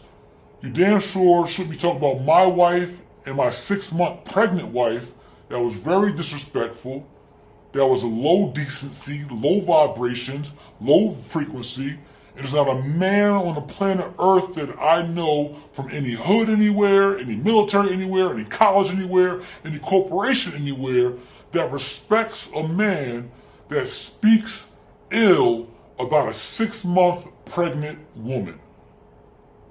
That is the lowest of the lows, but nevertheless, this man showed things in our business relationship that we could not align in a business relationship. And so, I won't go through all the details, we both unaligned. I said, I don't do business this way. He responded to me, let's not do business then. I said, okay, cool. This is after other warnings I already gave. Again, I don't want to go through the whole story. Anyway, I put out a statement on my Instagram. You guys can see it. Back from October 2019. He put out a statement on his Instagram saying we're parting ways on this event that we were doing together. I said to him, as the professional that I am, King, I will account for all of the revenue. We will pay all expenses. And from that, we'll split everything 50-50 how we agreed to. He said, you're backing out on me, which I dispute because he said, let's not do business. I just agreed. But nevertheless, he said, you're backing out on me. You don't deserve anything. I said, for my time and effort, I do deserve something. I deserve the 50-50 split like we agreed. So there was approximately, again, this man has said on all platforms that I've stole, I've scammed, and I've been a fraud. I want to show you all, to any rational, impartial mind, there is no way you will see, feel, or think that I stole from this man a dime when I'm done talking in the next 2 minutes. Listen, there was $69,000 of revenue, approximately. He was advanced $20,000. That's $49,000. Now mind you, what I'm talking about is him saying I stole $50,000 of his, right, from this account in which we brought in conference revenue. So it was $69,000 in revenue. He's agreed to that. He said it online. He got an advance for $20,000. He's also agreed to that online. There were refunds of $22,000. That's documented. There were merchant fees of $2,000. So now we're at 69 minus 20 advance, that's 49. Minus 22 of refunds, that's 27. Minus 2,000 of merchant fees, that's 25. There were $11,000 of his Facebook ads. His $20,000 went towards that, so we'll just call the Facebook ads a wash. He got $11,000 towards his Facebook ads from the 20 we gave him, and he got another $8,000 left over, right? We had $13,000 in Facebook ad expenses. So now you got $27,000 minus about $13,000, which came to rough numbers about $19,000 or whatever that was, right? $16,000, whatever that number was. So he got $8,000 again. After paying his Facebook ads, he had $8,000 left over of the $20,000 we advanced. So we said we should get $8,000 to match your $8,000 you got, which left $11,000. Then we said, let's split that 50-50. He said, hell no. This is through our attorneys, guys. I'm not dodging him, was not ducking him. I didn't run off. So he started disparaging me online, and my attorney said, stop disparaging the Morrison family. My attorney said that won't be tolerated. He replied back, F you. And I mean the full word, F you. 2 words he responded back to my attorney. That level of professionalism. That level of conflict resolution. Nevertheless, we go back and forth online. Fast forward. After more disparagement, months later in January, I say, you know what? I'm tired of the headache. He can have our 50% of the proceeds. I had this in the email. I sent it to his attorney, through our attorney. I said, you know what? Give him our $5,500. It's not even worth it. He can have it all, and we'll pay him the speaker fee that he retained us to speak. We'll give him that as well. So all in the email got documented. He said, no, you owe me more than that. So mind you guys, this is a business dispute. I have not ran off with the money. I did not fraud him from the money. I'm just trying to solve it based on real, rational numbers, and he's refusing because our opinion is he wanted more attention. When he couldn't be aligned with us positively because of our integrity and business clash, because of he is who you see him to be today. I called her all kind of bitches recently. She been in my shade room. See, and this is the thing. Let me talk about that because a lot of people like, why are you bringing his wife into it? She ain't got nothing to do with it. Oh, that bitch is all of it. That dirty little nappy head motherfucking bitch is all of it. And I run a pretty sophisticated, high-level business organization. I can't do business that way.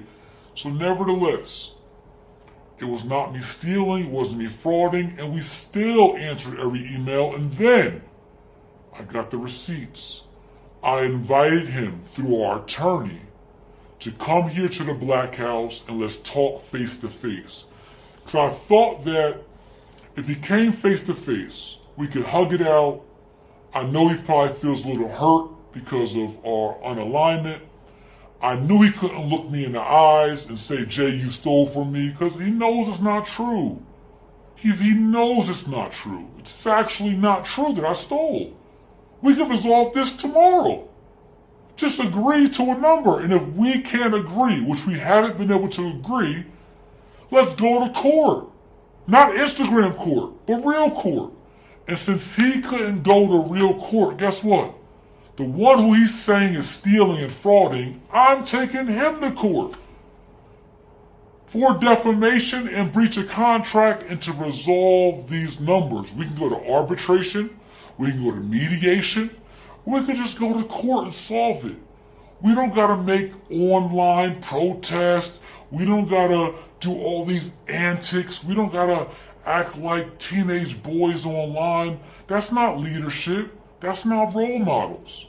If we have a legitimate business gripe and dispute, arbitrate it, mediate it, litigate it. Period.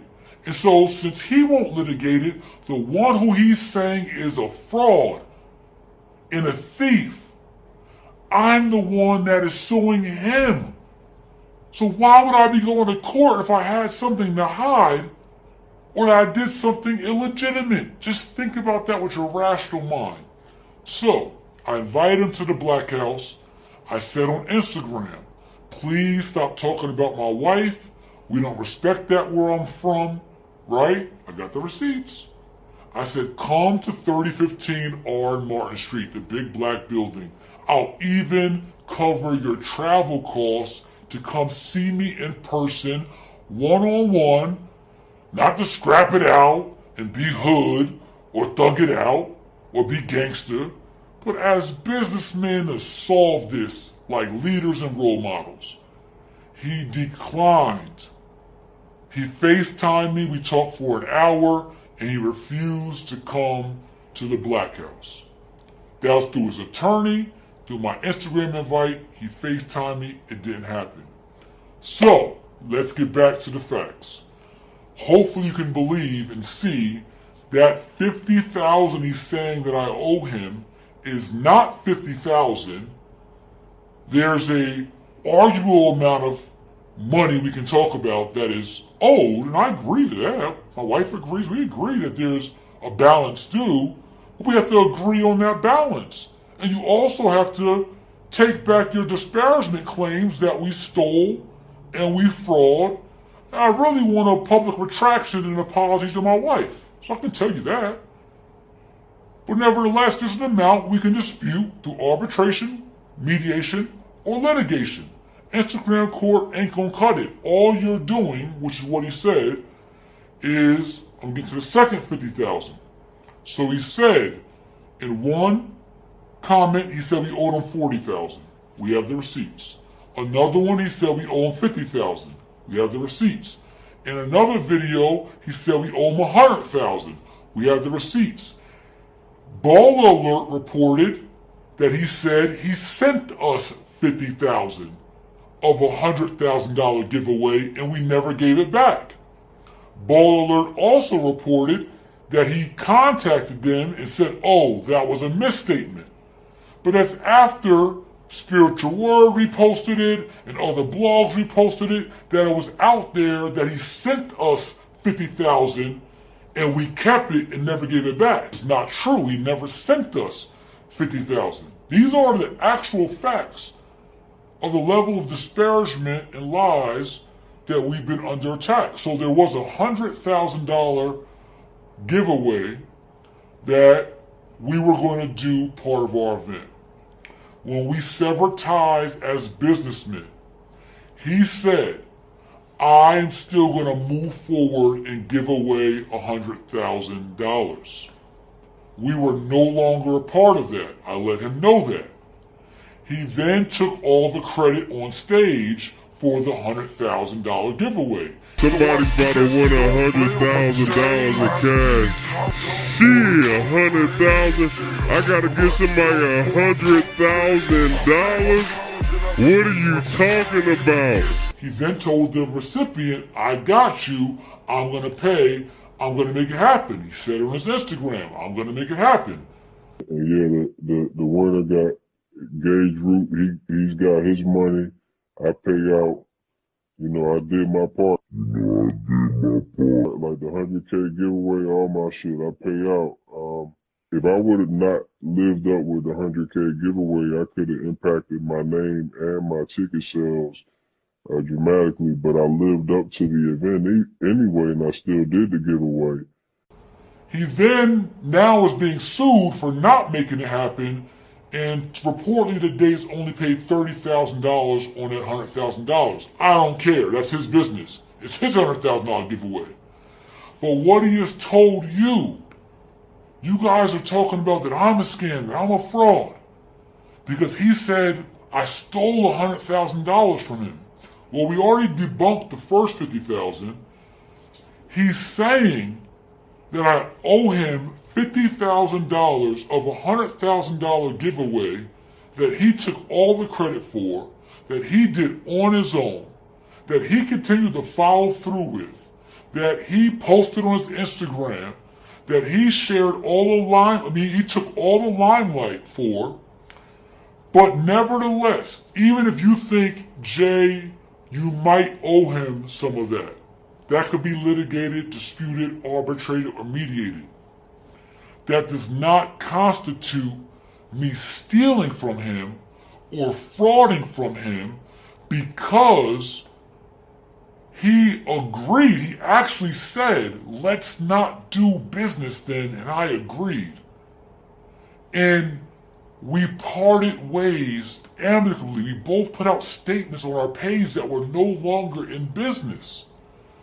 Me, my wife, our firm, not participating in his $50,000 giveaway, which we have a claim against in our lawsuit, because we don't believe that giveaway was done with integrity.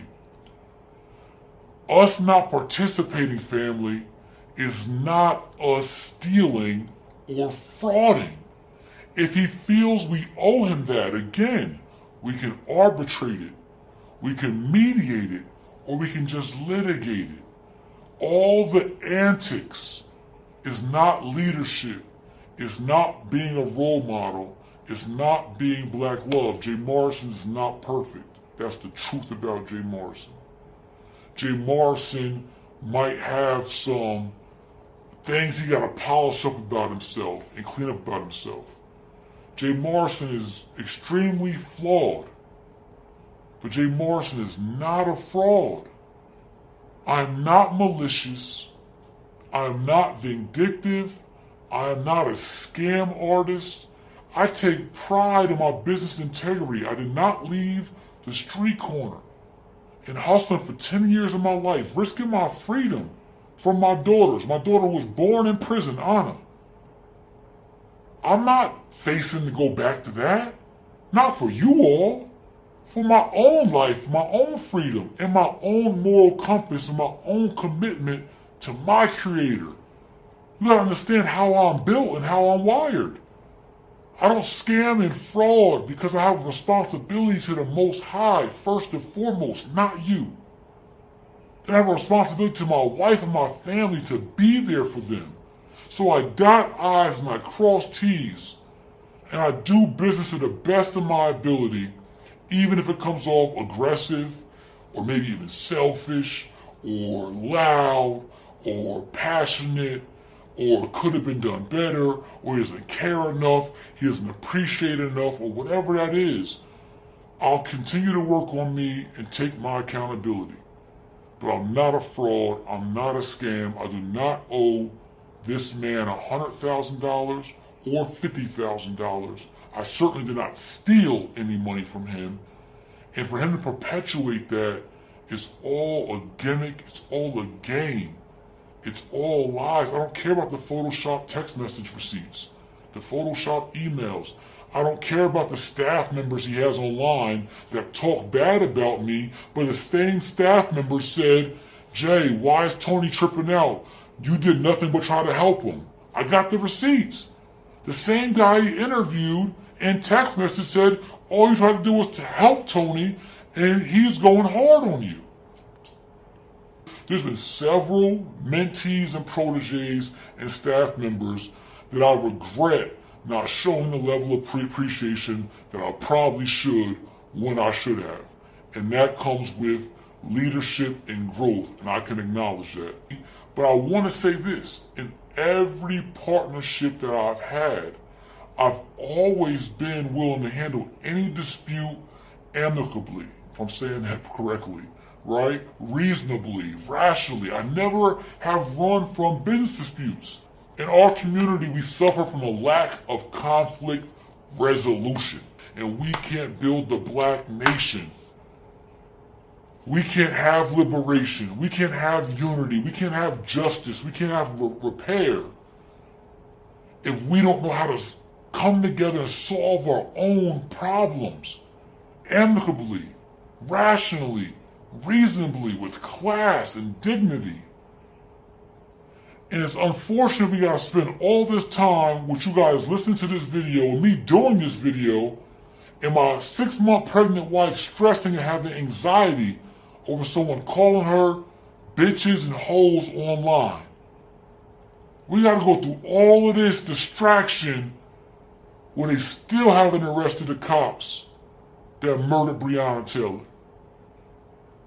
That's a damn shame. All the suppression we face, and this is how we're spending our time. When we got capital to go lend, we got buildings to go develop, we got Black Wall Street to go build, and we gotta deal with infighting of each other because we can't meet face to face, or arbitrate, or mediate, or litigate without antics online. That's the truth about Jay Morrison and the truth about these rumors and allegations that are being spread around Jay Morrison. I'm real. I'm not going anywhere. I'm not running anywhere. I never do, never have. And everything that I can address head up, I try to address head up. I'm just not with the online antics and games. Let's move on. He and I can deal with this.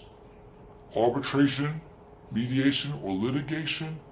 Let us get back to the work of moving our culture forward, moving our people forward, and achieving unity, justice, and repair. That part. Peace. Some of it was now, come on now. When you at the rally yelling nigga, go back to Africa. Every come election, on, dude. Every election is going to be about. There are going to be a certain amount of people that are doing it for racist issues. Trump has had a career of practicing white supremacy against black people, man. Here's a question. What I'm saying is there are black people who voted for him. The 4 people in Chicago, they were all powerless. Yeah, but that is a prime example of powerless people still practicing racism. Which is this? In Chicago, where they tortured the white dude. They kidnapped the kid. Yeah, they beat the guy up, but that was just they said fuck white people, fuck Donald Trump. That was just name calling. They beat the dude up, and after they beat him up, their asses went to jail less than 24 hours. Got charged with hate crimes. Right, as they should have. Where's the racism? Because racism is systematic. There was no system that protected them. Racism there was no is not union. systematic. It is systematic. That's a change look at the word. Look at the word racism. Ism is systematic. Racism is systematic. We look it up. Racism is prejudice based on race. A system. That's prejudice based on race. No, system is something that was added into it in the last 5 years. Outside of name calling, we don't get away with being racist to nobody. There's a difference between name calling and violence. These people were violent. We don't get to be violent, somebody. and they got punished immediately. Absolutely, where white people who practice racism, they can punish us and walk around free, and nothing happens to them. That's not true. That's a good point. No, that's not true. What do you mean that's not true? What happened to Pantaleo? The person who killed Eric Garner, the person who killed Tamir Rice, the person who killed Freddie Gray. So you're giving me 4 examples. I can give more. I can just be here all day. So you're giving me a group, then you get to play with us and you get to the spoils and fuck all the poor people regardless if they're black, regardless if they're white, regardless if they're Asian, regardless if they're Puerto Rican. It doesn't matter. And the thing is, the problem with that argument, some of the worst and biggest white supremacists are dirt poor white people. They are some of the biggest white supremacists you ever want to meet because that's all they have. That's all they have. They can say, I live in a trailer, I'm on meth, I got head lice, but I'm doing better than that rich black guy because I will not be killed walking around unarmed, and my constitutional rights will be protected. Lyndon B. Johnson said that. He goes, he said, if you can convince the lowest white man that he's better than the highest black man, you won't need to rob him. He'll hand his money to you. That's why they gave all their money to Trump. But listen, well, we can get into Trump in a second, but I think that they gave their money to Trump. I think some people gave their money to Trump for racial motives, but I don't think all of them. But in terms of that stigma right there, he's saying they'll hand their money to you. What Lyndon B. Johnson is saying with that quote is, you can manipulate them so you can rob them. It's not this, hey, you got white skin, I want to take care of you. It's, hey, you're an idiot and you're poor, well, I'm going to take advantage of you. I'm going to sell you this lie, not so all of us white people can enjoy the spoils of America, so I can rob your fucking ass and you can think you're better than somebody so you'll let me fucking rob you. So I think that these wealthy people, I think that the step that you're kind of missing is that there's a level of wealth in this country where they don't give a fuck about anybody's skin color, nothing. They give a fuck about promoting their business, promoting their agenda. And I think if we look... We're going to kick it. You smoke, you drink. I'm a boss. We can do whatever you want to do. Whatever you want to do. And what you want to do? You want to go where you want to go? Put my number in your phone. Tell me where you want to go. We go wherever you want to go. You gonna ask me nicely. I did. I said please. Please. Damn. Please. Beautiful. Beautiful. Yeah. With your fine ass. Shit. I'm only in town for the night. Yeah, lock me in real quick. Don't tell me what to do. Damn, I ain't trying to tell you what to do. I'm just telling you lock me in. I'm just guiding you. Yeah, please. I said please. I already said please. Don't call me, just text me. Just text you. What, you got a boyfriend or something? Yeah, alright. Damn, what's up? I got my eyes on you. You everything that I see. What's up? How are you? For real, if you be the cash, I'll be the rubber band. You be the match, I'll be the fuse. That's cute. Life without you would be like broken pencils. Pointless. That's cute. That's You like different. that? Yeah, can I get your phone number? I guess. I can get it? I guess. What's your phone number? What's your name? My name's Gerald. Okay. What's your name? I'm Zeta. Zeta? Put your number in here. Yeah, lock me in. I'ma lock you in.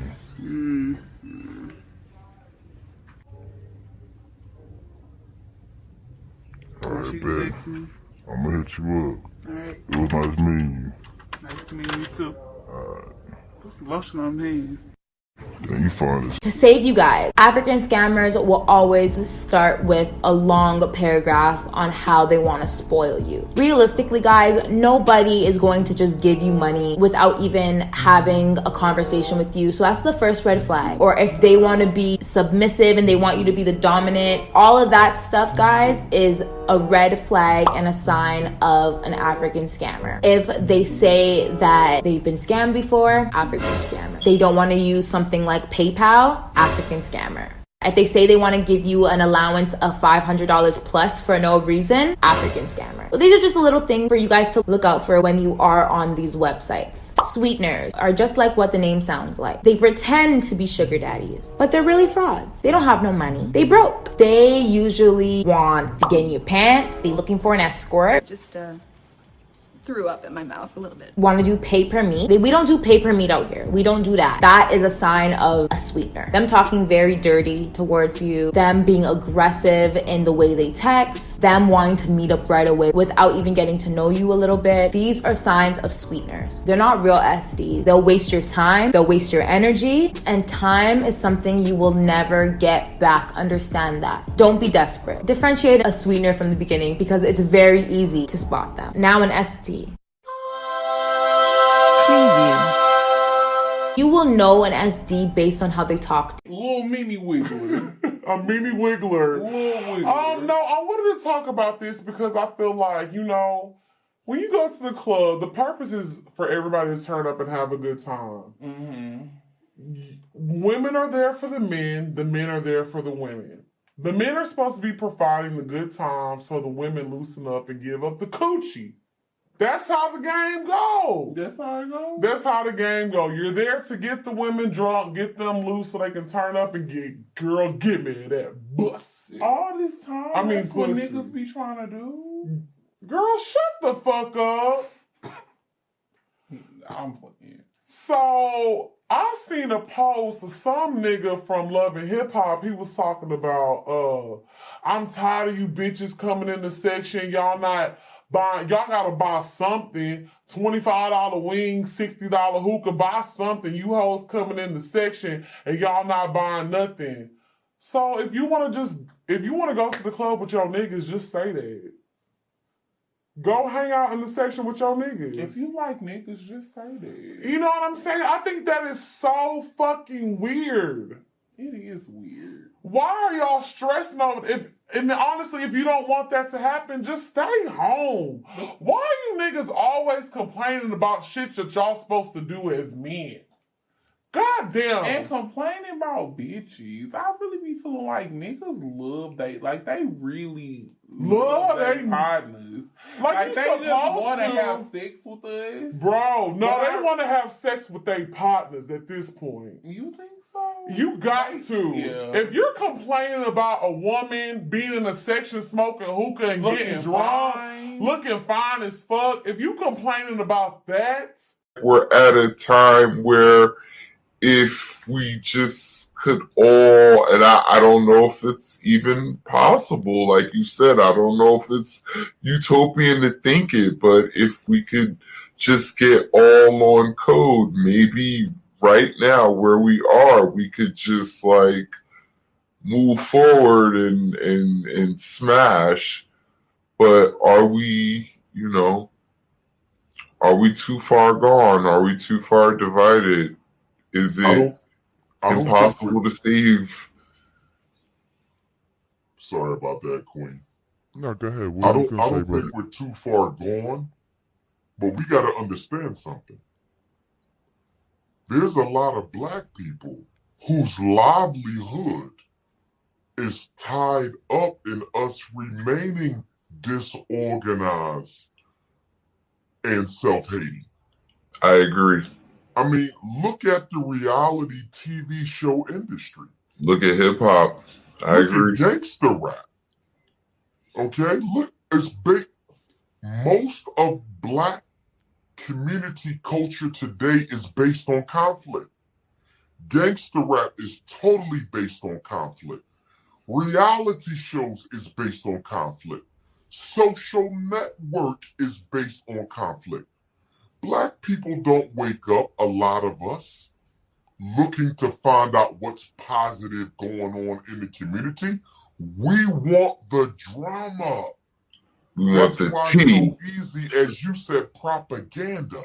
That's why it's so easy to spread lies and disinformation about people, because we want to hear the negative and we want to believe it. Cleared up. Shouts out to every nigga in the fucking hood who was at that park, who know I wasn't there, and let that lame ass nigga see and say what he want to say. I know a lot of shit that niggas that you say you didn't fuck with, that you fucking with, they let me know you still lame as hell too. You know what I'm saying? Yeah. You apologize to Rocco. You apologize to Nikki. Boy, you some fucking lame dog. Next question, bro. All right, Mojo, before we get you out of here, what are you working on? What else is coming up right now? I'm working on my new single. It's called White. I'm trying to wait till the corona shit over with so I can goddamn go on and drop it. Radio station. I'm finna make it big. It gonna shock him to see who I'm collab with. It gonna shock the world anyway, but it gonna definitely shock him. You know what I'm saying? When he see y'all put this puzzle together. Yeah, cause I ain't need number one puzzle. He been lingering out there. Now I'm slid on in there. Yeah, this shit together now. Y'all had some trouble, buddy. You talking about you writing books. Don't let me write now. Bitch, you better not let me write now. You think you go, bitch, you will be in the cold in the North Pole with no clothes on. Cause I will strip you. The shit I know. The shit, boy. Jail, just because, don't go to jail and pick up a fucking Bible or pick up the Quran just because you got a vagina. You know what I'm saying? Just because you ain't got no nuts. And you trying to go through your bed like a priest. You know what I'm saying? But then once you hit the streets, you think you bad or something. You know what I'm saying? That's some bitch shit, bro. I don't know, man. He gave some real funny advice. That's like that. He gave another advice on if you're gambling and you just get into the pod and you start gambling, he said lose your first few games, just so they're like, oh yeah, just so you could break in with the crowd, like a sucker. Like, who loses on purpose, just so you could try to get into the crowd, into the mix, so you don't get fucked up. Like, who does that, bro? Who? What type of advice is this? This ain't no gangster giving advice, bro. No gangster's gonna give you that type of advice, bro. You lose on purpose. What kind of shit is that, bro? And he said a lot more of this shit. But when it comes to poker, a huge con about it is, pro about it is, it's a good way to break the ice. Yeah. it's a good way, you know, sometimes in prison, like, if I want to get... White supremacy denier. No. I've already acknowledged that white supremacy exists. What I think that you do is I think that you conflate certain situations with white supremacy, which aren't. And I think what's dangerous about that is, let me finish, what's dangerous about that is we actually don't get to the solution that we want because we're blinded by this white supremacy idea, or we're blinded by race baiting, and we miss the actual issue here at hand, which is not white supremacy. In this situation, it is maybe a cop privilege where a cop can get away with certain things regardless of race that a white person or a black person cannot get away with. Now, name any area of activity that is not dominated by systematic white supremacy. What do you mean? Any area of activity between people. There's about 9 areas. Labor, law, education, religion, sex, war, entertainment, religion. Okay. Yeah. So religion is not dominated by white supremacy. No. It is. It's completely dominated by white supremacy because, number one, we're taught to relish and worship white gods. When you go to a black church, there should not even be a black church. The reason why there's a black church is because there's a white church, and there's a white church because of white supremacy. So all of you're supposed to be Christians. There should not be any segregation in a church. The white supremacists determine that. So white supremacy dominates all that. So here's a perfect example of where I think that you again are clouded by your view of white supremacy. You want to prove white supremacy so bad, you're just ignoring thousands of years of history. For example, idols in religion always reflect. The rest of the trip went fine. I was okay, but the more and more I thought about it once I got out of the situation, the more sketched out I became. And maybe you just sat here and watched this, what's probably going to end up being like damn near a 30-minute video about the situation, and you think that I am whole tripping, like that this was all in my head and that all of the things can be explained away, because they can be explained away, but there's too many things to explain away, if that makes sense. Like there are too many things to make excuses for, and there are too many coincidences. And what it kind of boils down to is this: there's 2 options.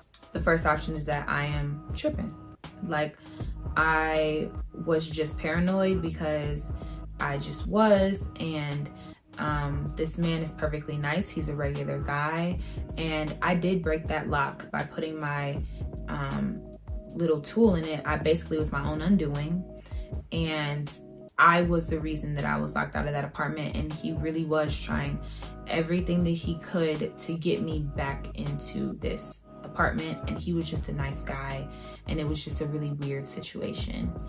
Now, that's scenario number 1. Scenario number 2 is that my gut... There's TVs everywhere, putting messages in your face that are unnecessary. You know, a person who, like I said, isn't conditioned to deal with these distractions and avoid these distractions, they're going to focus on a 1,000 different things just in one day. Even if you only focus on that shit for a few seconds. Throughout the entire day, that shit adds up to hours. If you really sit and think about that shit. You know, this is why, and it's crazy, man. You know, you got motherfuckers who say shit like, man, I wish I could go to prison. You know what I mean? And just do like 6 months, man, so I can get in shape, man, get on swole. Woo. Motherfuckers don't really think about the psychology in saying why they say that, but the reason why motherfuckers say that is because when you in the pen, it's the total opposite. You don't have hardly anything distracting your motherfucking ass. You got little certain shit, especially depending on, you know, if you got homies from your neighborhood or just niggas that you cool with in there, you know, you might get little distractions here and there, or if you like gambling, all that type of shit. But for most, was holding shanks for the Latin kings, okay? Holding them shits in the drawer.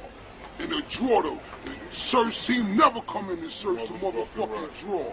Officials say Officer Raymond Cotton allegedly warned inmates about prison searches and hid contraband in his office until the searches were finished. I know 3 officers that actually called a bunch of inmates to the gates and told them line up and started giving out gym stars like nothing.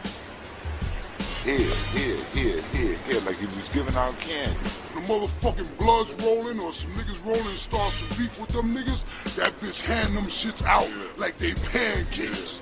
A probe team came in to end the melee, and then more inmates got involved, and it took a total of 35 officers to quell the melee. It's been time that's been real crazy. I was raised with black people, man. Like, I was raised in the building. This is my homie right here. He's black. I was raised with him. You know what I'm saying? You know, we been raised as little kids in this building. You know what I'm saying? Selling drugs in this building, doing everything in this building. But it's been time in jail where I had to bring the Puerto Rican flag. I had dues, my dues, get the crazy markers and all that, and take the sheet and make a Puerto Rican flag out of it. And put the Puerto Rican flag in the middle of the yard, boom, and stab everything that's black. You know what I'm saying? Because I ain't had no other choice. This is not over. This is just the beginning. Rikers Island right now is quiet, but there will be revenge taken by the Latin. Reasons to why you niggas don't get respect, man. Because you doing a whole bunch of weird ass shit at the house. You doing a whole lot of weird ass shit when you in private with that bitch. And that bitch got all your motherfucking secrets. So she don't respect you as no man. And then some of y'all, the bitch done seen y'all engaged in hypocrisy. The bitch see you trying to talk pimp talk with other pimps, but she know behind closed doors, she running shit. You ain't running a goddamn thing but your motherfucking mouth. So no, she don't respect you. Because you be sitting over there chopping it up with pimps, and you know what I mean, the way you act like you motherfucking Snooki and pimps up, balls down. You just act like you just sitting over there, you understand me, with bitches with their head down, and it ain't none of that. If we was to see how things is ran, the bitch got you with your head down. She got you in pocket. But you be sitting over there trying to be in a pimp circle and acting like you really mashing on the bitch. And at home, the bitch over there mashing on you. I answer them questions, man, you know, later on. Hold on. Because there's more questions that you guys ask, man. But, you know, I'll be all day answering y'all questions, man. Hold on. And you'd have sex with the girls? Yeah, well, it depends on which one earned that at the time, how I worked, you know, how the game went. You know, you just don't jump off having sex with a chick.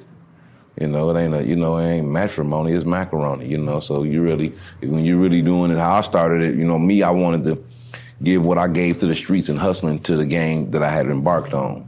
And I didn't want to be phony and fake, you know, and be trying to be, you know, so I wanted to know exactly how the game really went and to find out how it really supposed to go. So when I found out how it was supposed to go, I wouldn't be breaking any rules because I didn't really know how it would go. I didn't have nobody teach me the game. I just heard my man. Long story short, the guy that brought me down there and that gave me the information originally, within 45 to 60 days, me and him had a falling out and we didn't talk for years. You know, so it just so happened I ended up running into the bishop and them through Snoop, through knowing some people that knew Snoop, and I went to see Snoop and then the bishop was there and the story goes on. But I didn't have a teacher of the information to really know. I just had some examples. An uncle that was a pimp, that was my mama's brother. They tell me stories about him, and I used to see him when I was young, but he sold dope and did it. So I really had nowhere to acquire the actual information of how the game is really supposed to go, being from Flint, Michigan. But when I went to Memphis, it's a town where pimping is everywhere. You know, pimping is like, I always tell people, pimping in Memphis is like selling insurance. You can go door to door with it.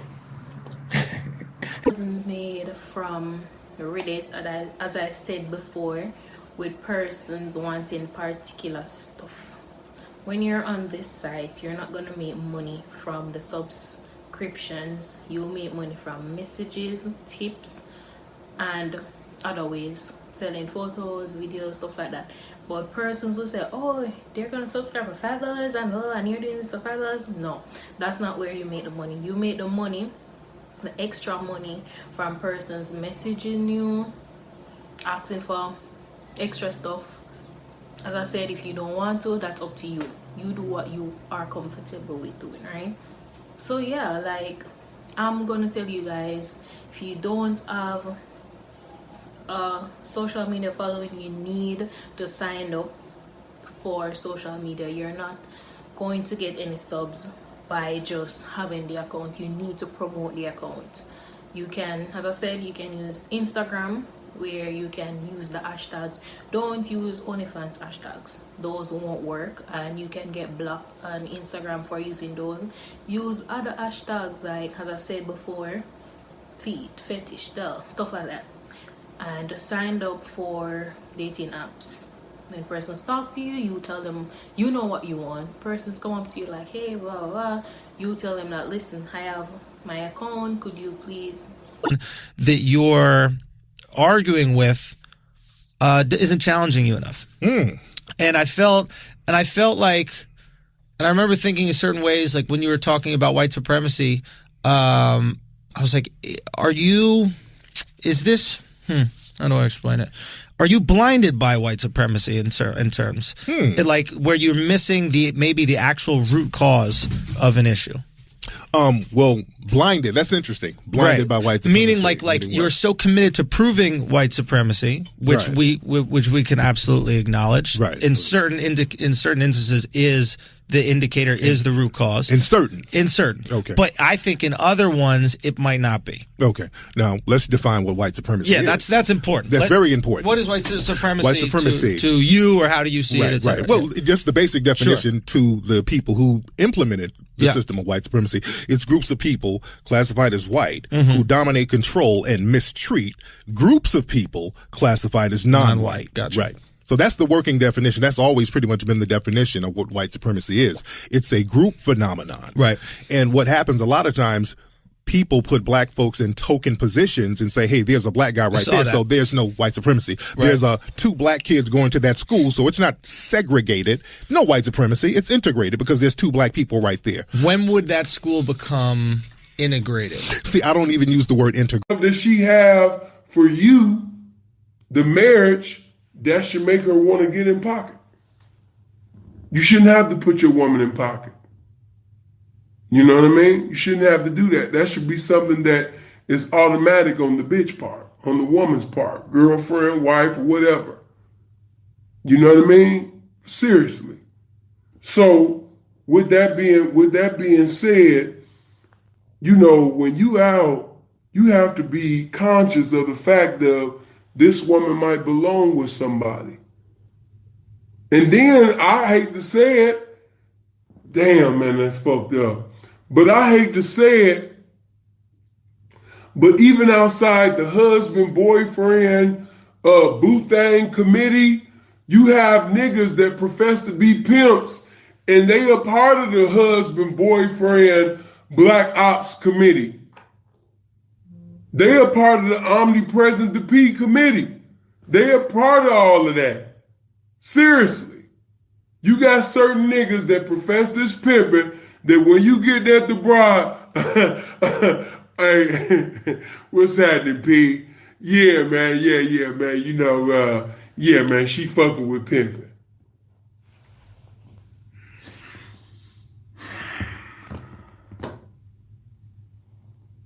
What? Yeah, man, you know what I mean? I just wanted to let you know, man, you know what I mean? Because I seen you getting ready to talk to her, man, but I just had to let you know, man, you know what I mean? She fucking with pimping.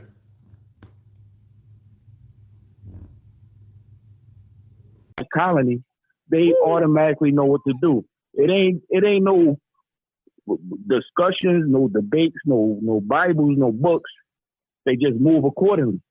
Everybody know what they're supposed to do. You see what I'm saying? All right. And so when that being said, supposed to do too, because we follow ants. No, you know what I'm saying? When you look at Egypt, right? We looked at the ibis bird, right? We looked at the dung beetle, right? Hold on. We looked at the stopped at jackal. the ants. Why we got out of the ant conversation? Hey, but I'm just using that as an example to show you that the ancestors will. Okay, hold on. Let's take our time. We was talking about God.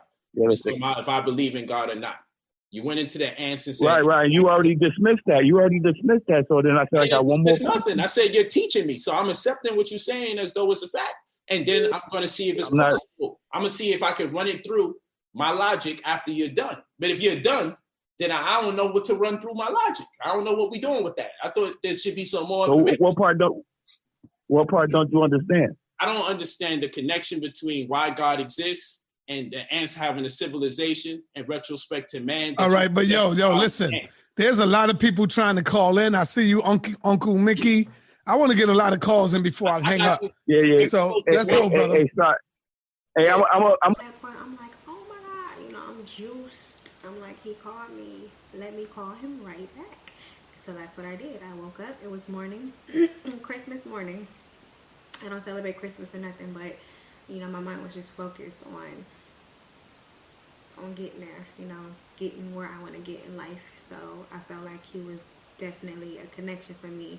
So I'm like, let me call him right back. So I call him, and this was the first time, because if you guys follow Brother Polite, the energy that he brings on screen was totally different from the energy that I got on the phone. On the screen, when we watching him, it's like, he's just so charismatic, so, like the energy is flowing from him. You could feel it.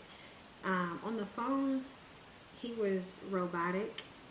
He just had a blank, like, I don't even know how to explain it. Like, he's just like, yeah. You inquired about the mentorship program. Basically, there's 3 streams that you could do da-da-da-da. There's 6 streams you could do da-da-da-da. And there's 9 streams da-da-da-da. Like, he's just giving out this information so quick, I'm not even following. But I'm like still trying to listen. Like, remember, call forwarding and 3-way calling are not allowed. The system will disconnect your call if your called party tries to do either one. When you are released, any money left in your debit calling account will be moved back into your commissary or trust account. Refunds are provided to you by your facility staff. Let's review. Contact your facility staff to put money into your debit calling account or to change your PIN number. To place a call, you will first select the type of call you would like to make. Then you will be asked to enter your PIN number. You will wait for your called party to accept your call. There are no live operators available, so please be sure you listen to each message carefully. If your friends and family members are having trouble receiving your calls, ask them to contact Correctional Billing Services on their website or at the toll-free number on the screen. The conscious movement felt I had to get their permission. I had to go through them to do certain things. You understand? And they were not able to eat off me. I cut the middleman out. I don't need you to set up events for me anymore. I can do my own event. That's when the hate started. And then when I started collecting money for FDMG, the hate started because other brothers were raising money for their projects and they wasn't able to raise the money I was raising. So that, coupled with cutting out the middleman, that's what brought the hate to me. It was not ideological. You understand? It was all about either the jealousy or the opportunism. None of it was really based on the work. Okay, so I'm glad. Okay, so now we're here.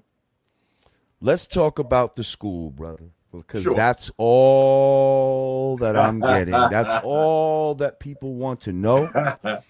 When people found out I'm was going to interview Dr. Umar, please ask him about the school. We need to know about the school, the school, the school. The school, now, the school, the school. First of all, when did you first get the idea for said school? And from that time, when did you start raising money and all that? And when did it all start? When was the genesis of FDMG school? Nobody's perfect, but I know I'm the shit though. And I really believe that. And see, another thing about me, like I said, when you love yourself, it's action behind that. You know what I mean? It's what you do and it's what you don't do out of that love for yourself. When you look at me, it's obvious that I love myself daily.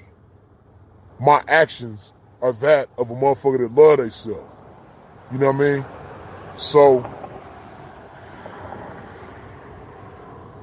it's not that I believe I'm more special than anybody else. I work like a motherfucker loving myself. Loving yourself is a full-time job. And I do that all day, every motherfucking day. I read like a motherfucker. I work out like a motherfucker. I eat healthy like a motherfucker. Like, everything I do, you know what I mean? I'm not perfect, but I'm diligent in loving myself. And that's why these niggas is mad. And that's what allows these motherfuckers to do the suck-ass, coward-ass shit they do, because they was never men from the start. You know what I mean? Because beyond me just loving myself, I'm a man. You know what I mean? And all that old stupid-ass shit he was saying on his live earlier, like, did you see that shit? This nigga tried to manipulate me. But you a master manipulator, though. Which is something also contrary to pimping. Pimps ain't manipulators. You know what I mean? I went out bad. I ain't talking about ass whoopings and shit. A little boy get to fight and lose a fight. Nah, that shit don't count. I got my ass whooped 2,000 times because I was a skinny nigga. And I was hanging with the oldest nigga. So that don't count. I'm talking about grown man. I'm talking about no 8, 9 years old, 12 years old shit. I'm talking about when we got them guns. 13. Niggas start getting pussy. Ain't no nigga playing with me. I ain't doing no more boxing, no more none of that. And then nigga ain't run. Since you niggas running. What the other video? Send me that video that boy got there with that fight. Who got that? Who got that video? Somebody go find that video. Somebody find that video that boy was fighting. This is the Jaree I know. Went to jail and came back tough, ugly, with tattoos and shit. Fuck out of here, clown. I don't know you by that other name.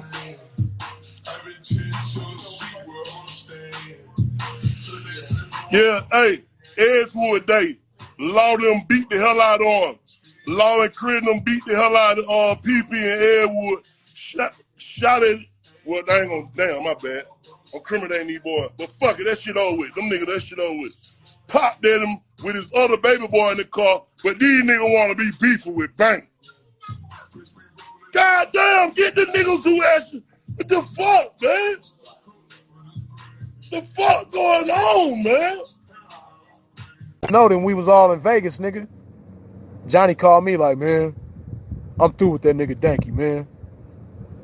This nigga over here, he keep on preaching about this rental, man. He keep on preaching the rental this and the rental that. Know what I mean? All he got to do is pimp when he get him a bitch. And nigga he had that badass bitch, man. And the nigga didn't even pimp, man. He done blew the bitch. And now he need me to take care of him, man. And the nigga over here, you know, keep on talking about he need to get a bitch so he can get a rental so he can move around. When the nigga, all he got to do is pimp. Man, I'm done with that nigga Danky, man. That nigga ain't doing no pimping.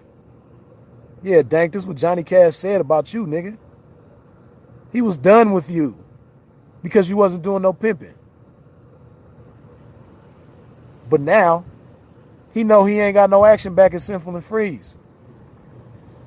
The realest motherfucker's ever been in his life. So out of desperation, that's one thing you niggas got in common is desperation. That's the only reason why you niggas is fucking with each other. Simp and Lied and Johnny Cash. Again, both of these niggas having health problems. Both of these niggas damn near dying because they don't love themselves. You know what I mean? And out of desperation, they both done betrayed the two motherfuckers that been the most solid to them. So out of desperation, Johnny Cash and Simpin Lied is also two motherfuckers that really don't like each other, but out of desperation. Bubbles. Yeah, a lot of things been happening, man. How to flip the script. I definitely want to take the time out to thank the audience, thank everybody, man, that's been supporting, man. Yeah, round of applause for them. Oh yeah, we have to keep going. Yeah. Round of applause for them. I think it's dope, man. I think it's dope. I think it's a beautiful thing. We had 100,000 views, man, 24 hours. In less than 24 hours. You know what it is with our show? I think, like, we go in kind of spurts. Like, we started off crazy, and we calmed down for a second. Where we kind of, like, was like, what we doing? We still doing the show or not? Get back at 2 because episode 1 crazy. You know what I'm saying? And then back at 2, we got the fire going again. Got a little quiet again. And now it's that spark again. You know what I'm saying? The last, like, what I'm going to say, 8, 9 episodes probably is the spark. You know what I'm saying? So we back, man. How you feel about that though, man? Feels good. I know you waiting for next month. JR, come here real quick. I know you waiting for the end of next month, man. Next month's gonna be good. I mean, it feels good though, man. It definitely, man, for working hard, putting a lot of work. Turn the speaker on the bottom. Working hard and putting a lot of work is a lot of people don't want you to win, man. That's how I feel. Yeah, you know what I mean? I feel a lot of people don't want you to win and stuff like that. And but other than that, and then when you go in there, Jay, I'm just teaching you something. But while we doing this, when you go in there, go to the screen where you see all the reds and bring the lines down. You know what I'm saying? Don't touch nothing on the board. I'm teaching my son this, y'all, and we live and direct. You see incarceration rate of about 860 prisons or jail inmates for every 100,000 adults ages 18 and older. And let's not forget that the prison industrial complex rakes in billions of dollars a year, mostly through government subsidies that puts largely black and brown people in one end and has money come out the other. This graph shows exactly when the prison population spiked in the early 80s, which coincided nicely with Reagan's war on drugs, the introduction of crack, and the policy of mandatory minimums. So if some inmates were savvy enough to figure out a way to scam one of those third-party providers, feeding off vulnerable inmates like some sort of carceral remora fish, I say great. In response to the hack, ABC reports that some of the inmates involved could potentially be reclassified to a higher security risk level of detainment. Thus far, JPay and another company, CenturyLink, have recovered just over $65,000 in hacked credits. That's all for now. For everything else, subscribe to Complex on YouTube. For Complex News, I'm Anwan Welch. Aren't they supposed to separate lifers and people who are, doing 5-10 years? Because you did how long? I did 10.5 years. 10.5. So they put you with the lifers? Yeah. I started off on a level 4 for the first 3 years because I was sent in for a gang-related crime. And based on that, you have to do your first 3 years on a 180 yard. 180 is just a particular design of yard. They have 180 and 270. Okay. And in the 180, that's where, all the wolves and the predators and everything is at, people with them heavy sentences, and based on the fact that you were sent in for that type of behavior, it's like them saying, well, you think you one of these people, let's see how you fare in there. So, that's thrust upon you to, either establish who you are or become who you are. And it's no separation as far as it goes by a point system. Once you pass, I believe it's 60 points now. It used to be like 52 points. Once you pass 60 points, you can have 2 years.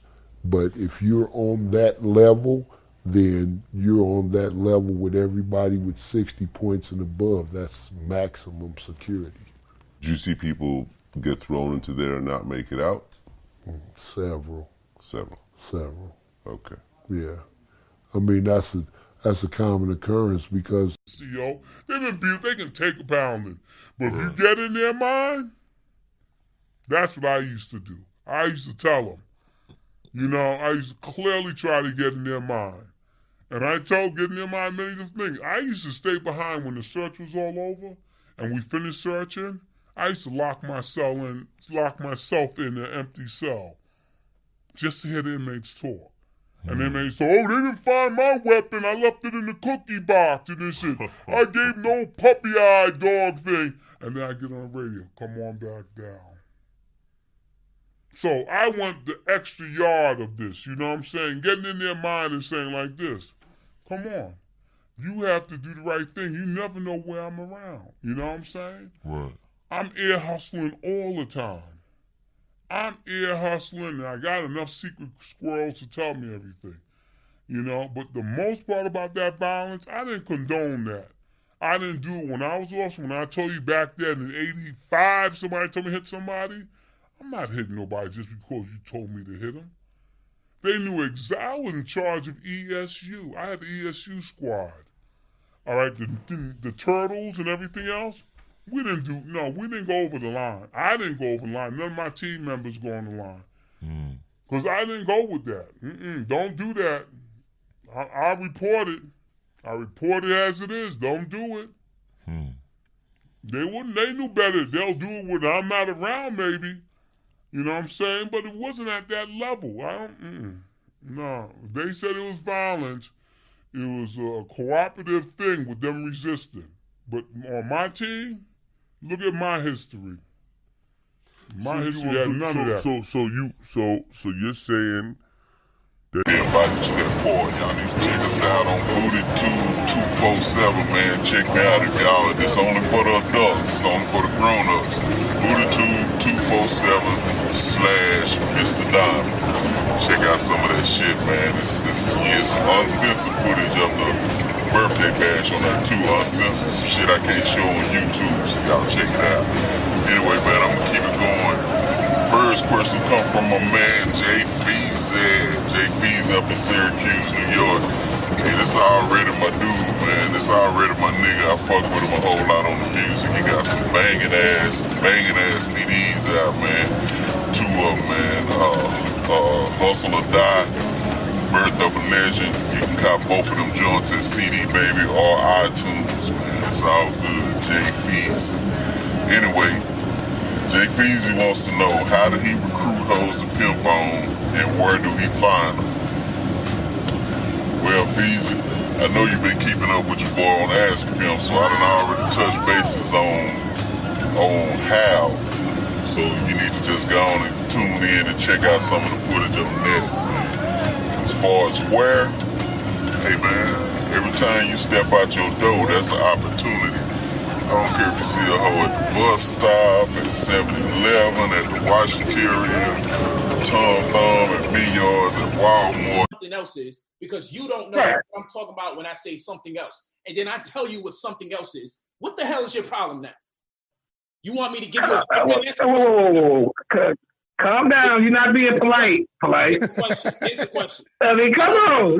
Why they call you brother? All right. Hey. Polite got to ask you a question now. He answered yours. Polite is on you. Yes, hey, sorry, did you accept that answer? There's something else. Yeah, you said something else. So something else is a man. Okay, all right, I'll accept it. Go ahead, Polite. All right, one more question. Hell, what kind of spooky shit you be into? You really be believing these birds put together 14 body parts? Like, yo, we gotta stop this crazy shit. No, Sean never said that. If you know, putting the words in my mouth. I asked you what the something else is. You clarified it. You clarified it. Believe that these people believe that back in the days. That's what. All right, but yo, come on. We want to keep it going. Polite, it's your turn. You can ask him a question. Man, all right, go ahead. It's not fair because he doesn't answer the questions. That's true. He ain't answered the first one, so that's true. He starts. Okay, so Son, do you feel he answered something else? He did answer your question. He did answer it, brother. What part you know? So the men are evolving. When you say we're evolving, is that a natural process, or is that something that's genetically modified? It's not a natural process. This is something that people are doing to destroy or misappropriate the genders. It's a gay agenda, is what we call it. That's what we call it. We refer to it as a gay agenda. It's for 43 likes. You know what I mean? Go ahead and hit that thumbs up if you haven't already. Read some of y'all comments. LeVar, I appreciate you.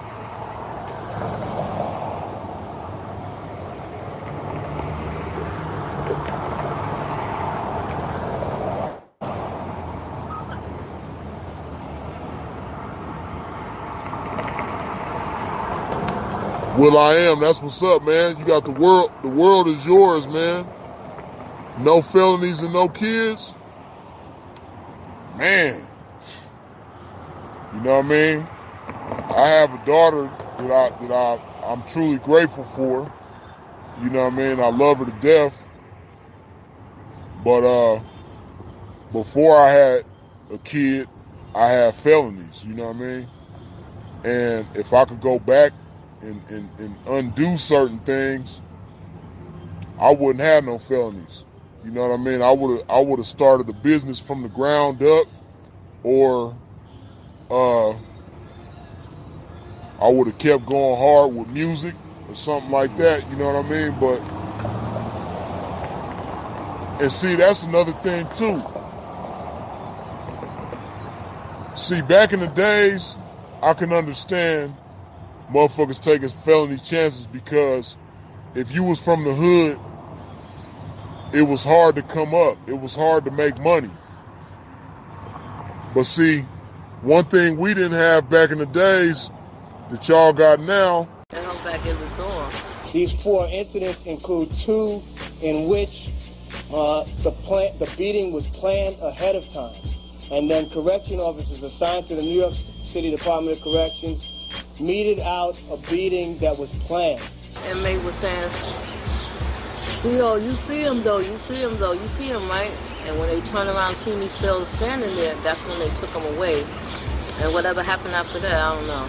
Police would be so foul, knowing you a Puerto Rican, and throw you in a house with a bunch of black motherfuckers, knowing that the jail was on some racial shit. Say I came down in 1996 on a conspiracy charge.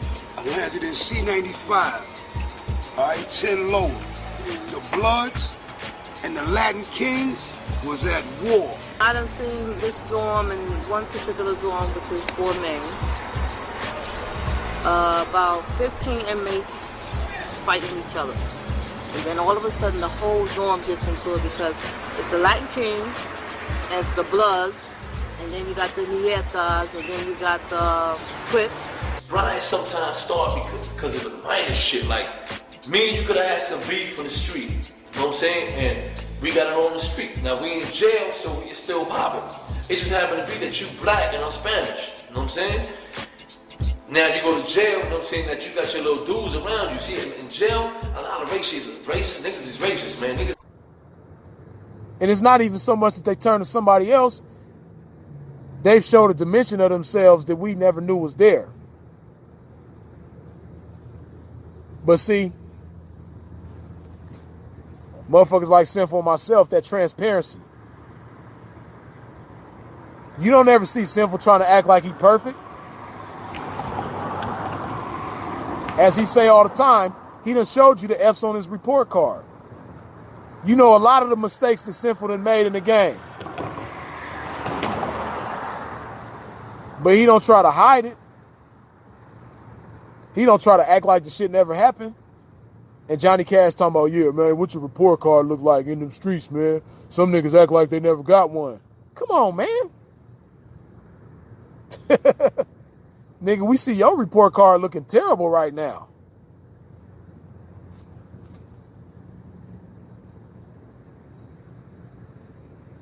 Detroit, much appreciated as always. But yeah, Johnny report card looking terrible right now. I'm talking about, man. And see, that's a big part of the reason why I do this. Because them squares that show me love, how can I hate them? How can I say fuck them? You know, I only work with people I like, so I'm not yelling at no one that I like, you know, because I can't get some paper and because I have, you know, a lack of understanding how to communicate with that individual where they know how important it is to do it. And plus, I shouldn't be working with somebody I got to tell somebody to do something more than 4 or 5 times. That's my fault if I'm keeping somebody around to where I'm frustrated. You know what I mean? And that's one of my rules of thumb in business. If someone's frustrating me too much where there's bad energy and my presentation and my projection becomes negative, then they got to get away from me. Whether I'm right or wrong, it's not the proper example for everybody. You got to remain calm at all times. There's going to be pressure. It's supposed to be pressure. It's about how cool you are when the pressure comes and how much you can tolerate. Most people can't tolerate too much pressure. They're pussies. You know what I'm saying? So they choose to talk about other people that do tolerate pressure. So what's your secret to balling? This is to sum it up. What is your, like, in your words, what would you feel like your secret to balling is? You know what I'm saying? I mean, again, also, I play the game a little different. I'm one that I don't think if you cheat, you win. The win for me isn't the money, it's how you play the game. And sometimes, most of the time, you're playing the game with people that cheat. You understand what I'm saying? So my secret to balling is to not have to cheat, to be 100% independent, to never be told what to do, and to be able to fund every single thing that I want to do tastefully and never have to ask anyone for $1. Not a bank, not credit, not nothing. You know what I mean? And but bear with me, please. Tired of hearing people think that we live in casinos, hotels, or whatnot. And I really felt like I should just give my personal opinion on how Vegas is. This will be a channel.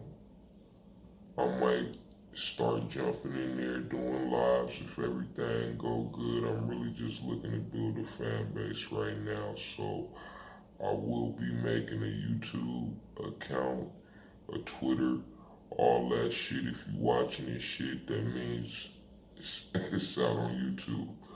What can I say, y'all? But now, before I go, I just want to send shouts out to all of the hoods. Sorry if I left your hood out, because I know it's still a whole lot of hoods in Vegas that I may not have spoke up on due to the fact of I may not know their politics. But it'll be coming to you soon. Got any questions about how we get down out here, how we do shit? Look for me on Facebook or whatnot. Like I said, this shit go right. Y'all niggas watch my shit. This will be more of a situation where you'll be able to see me go online. So, with that being said,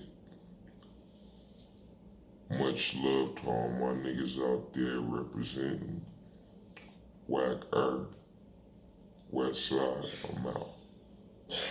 Peace. And they give it you back. I'll tell you what that's for.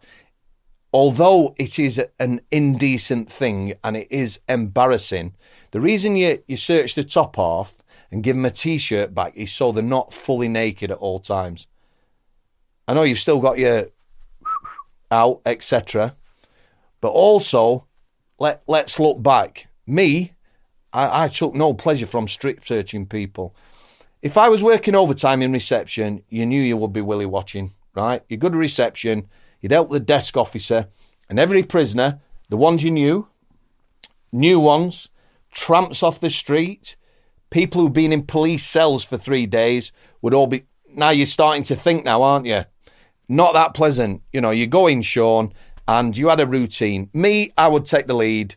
You try and make it, or not pleasant, that's the wrong word, but you try and do it with as least embarrassment to the person you're doing to as possible.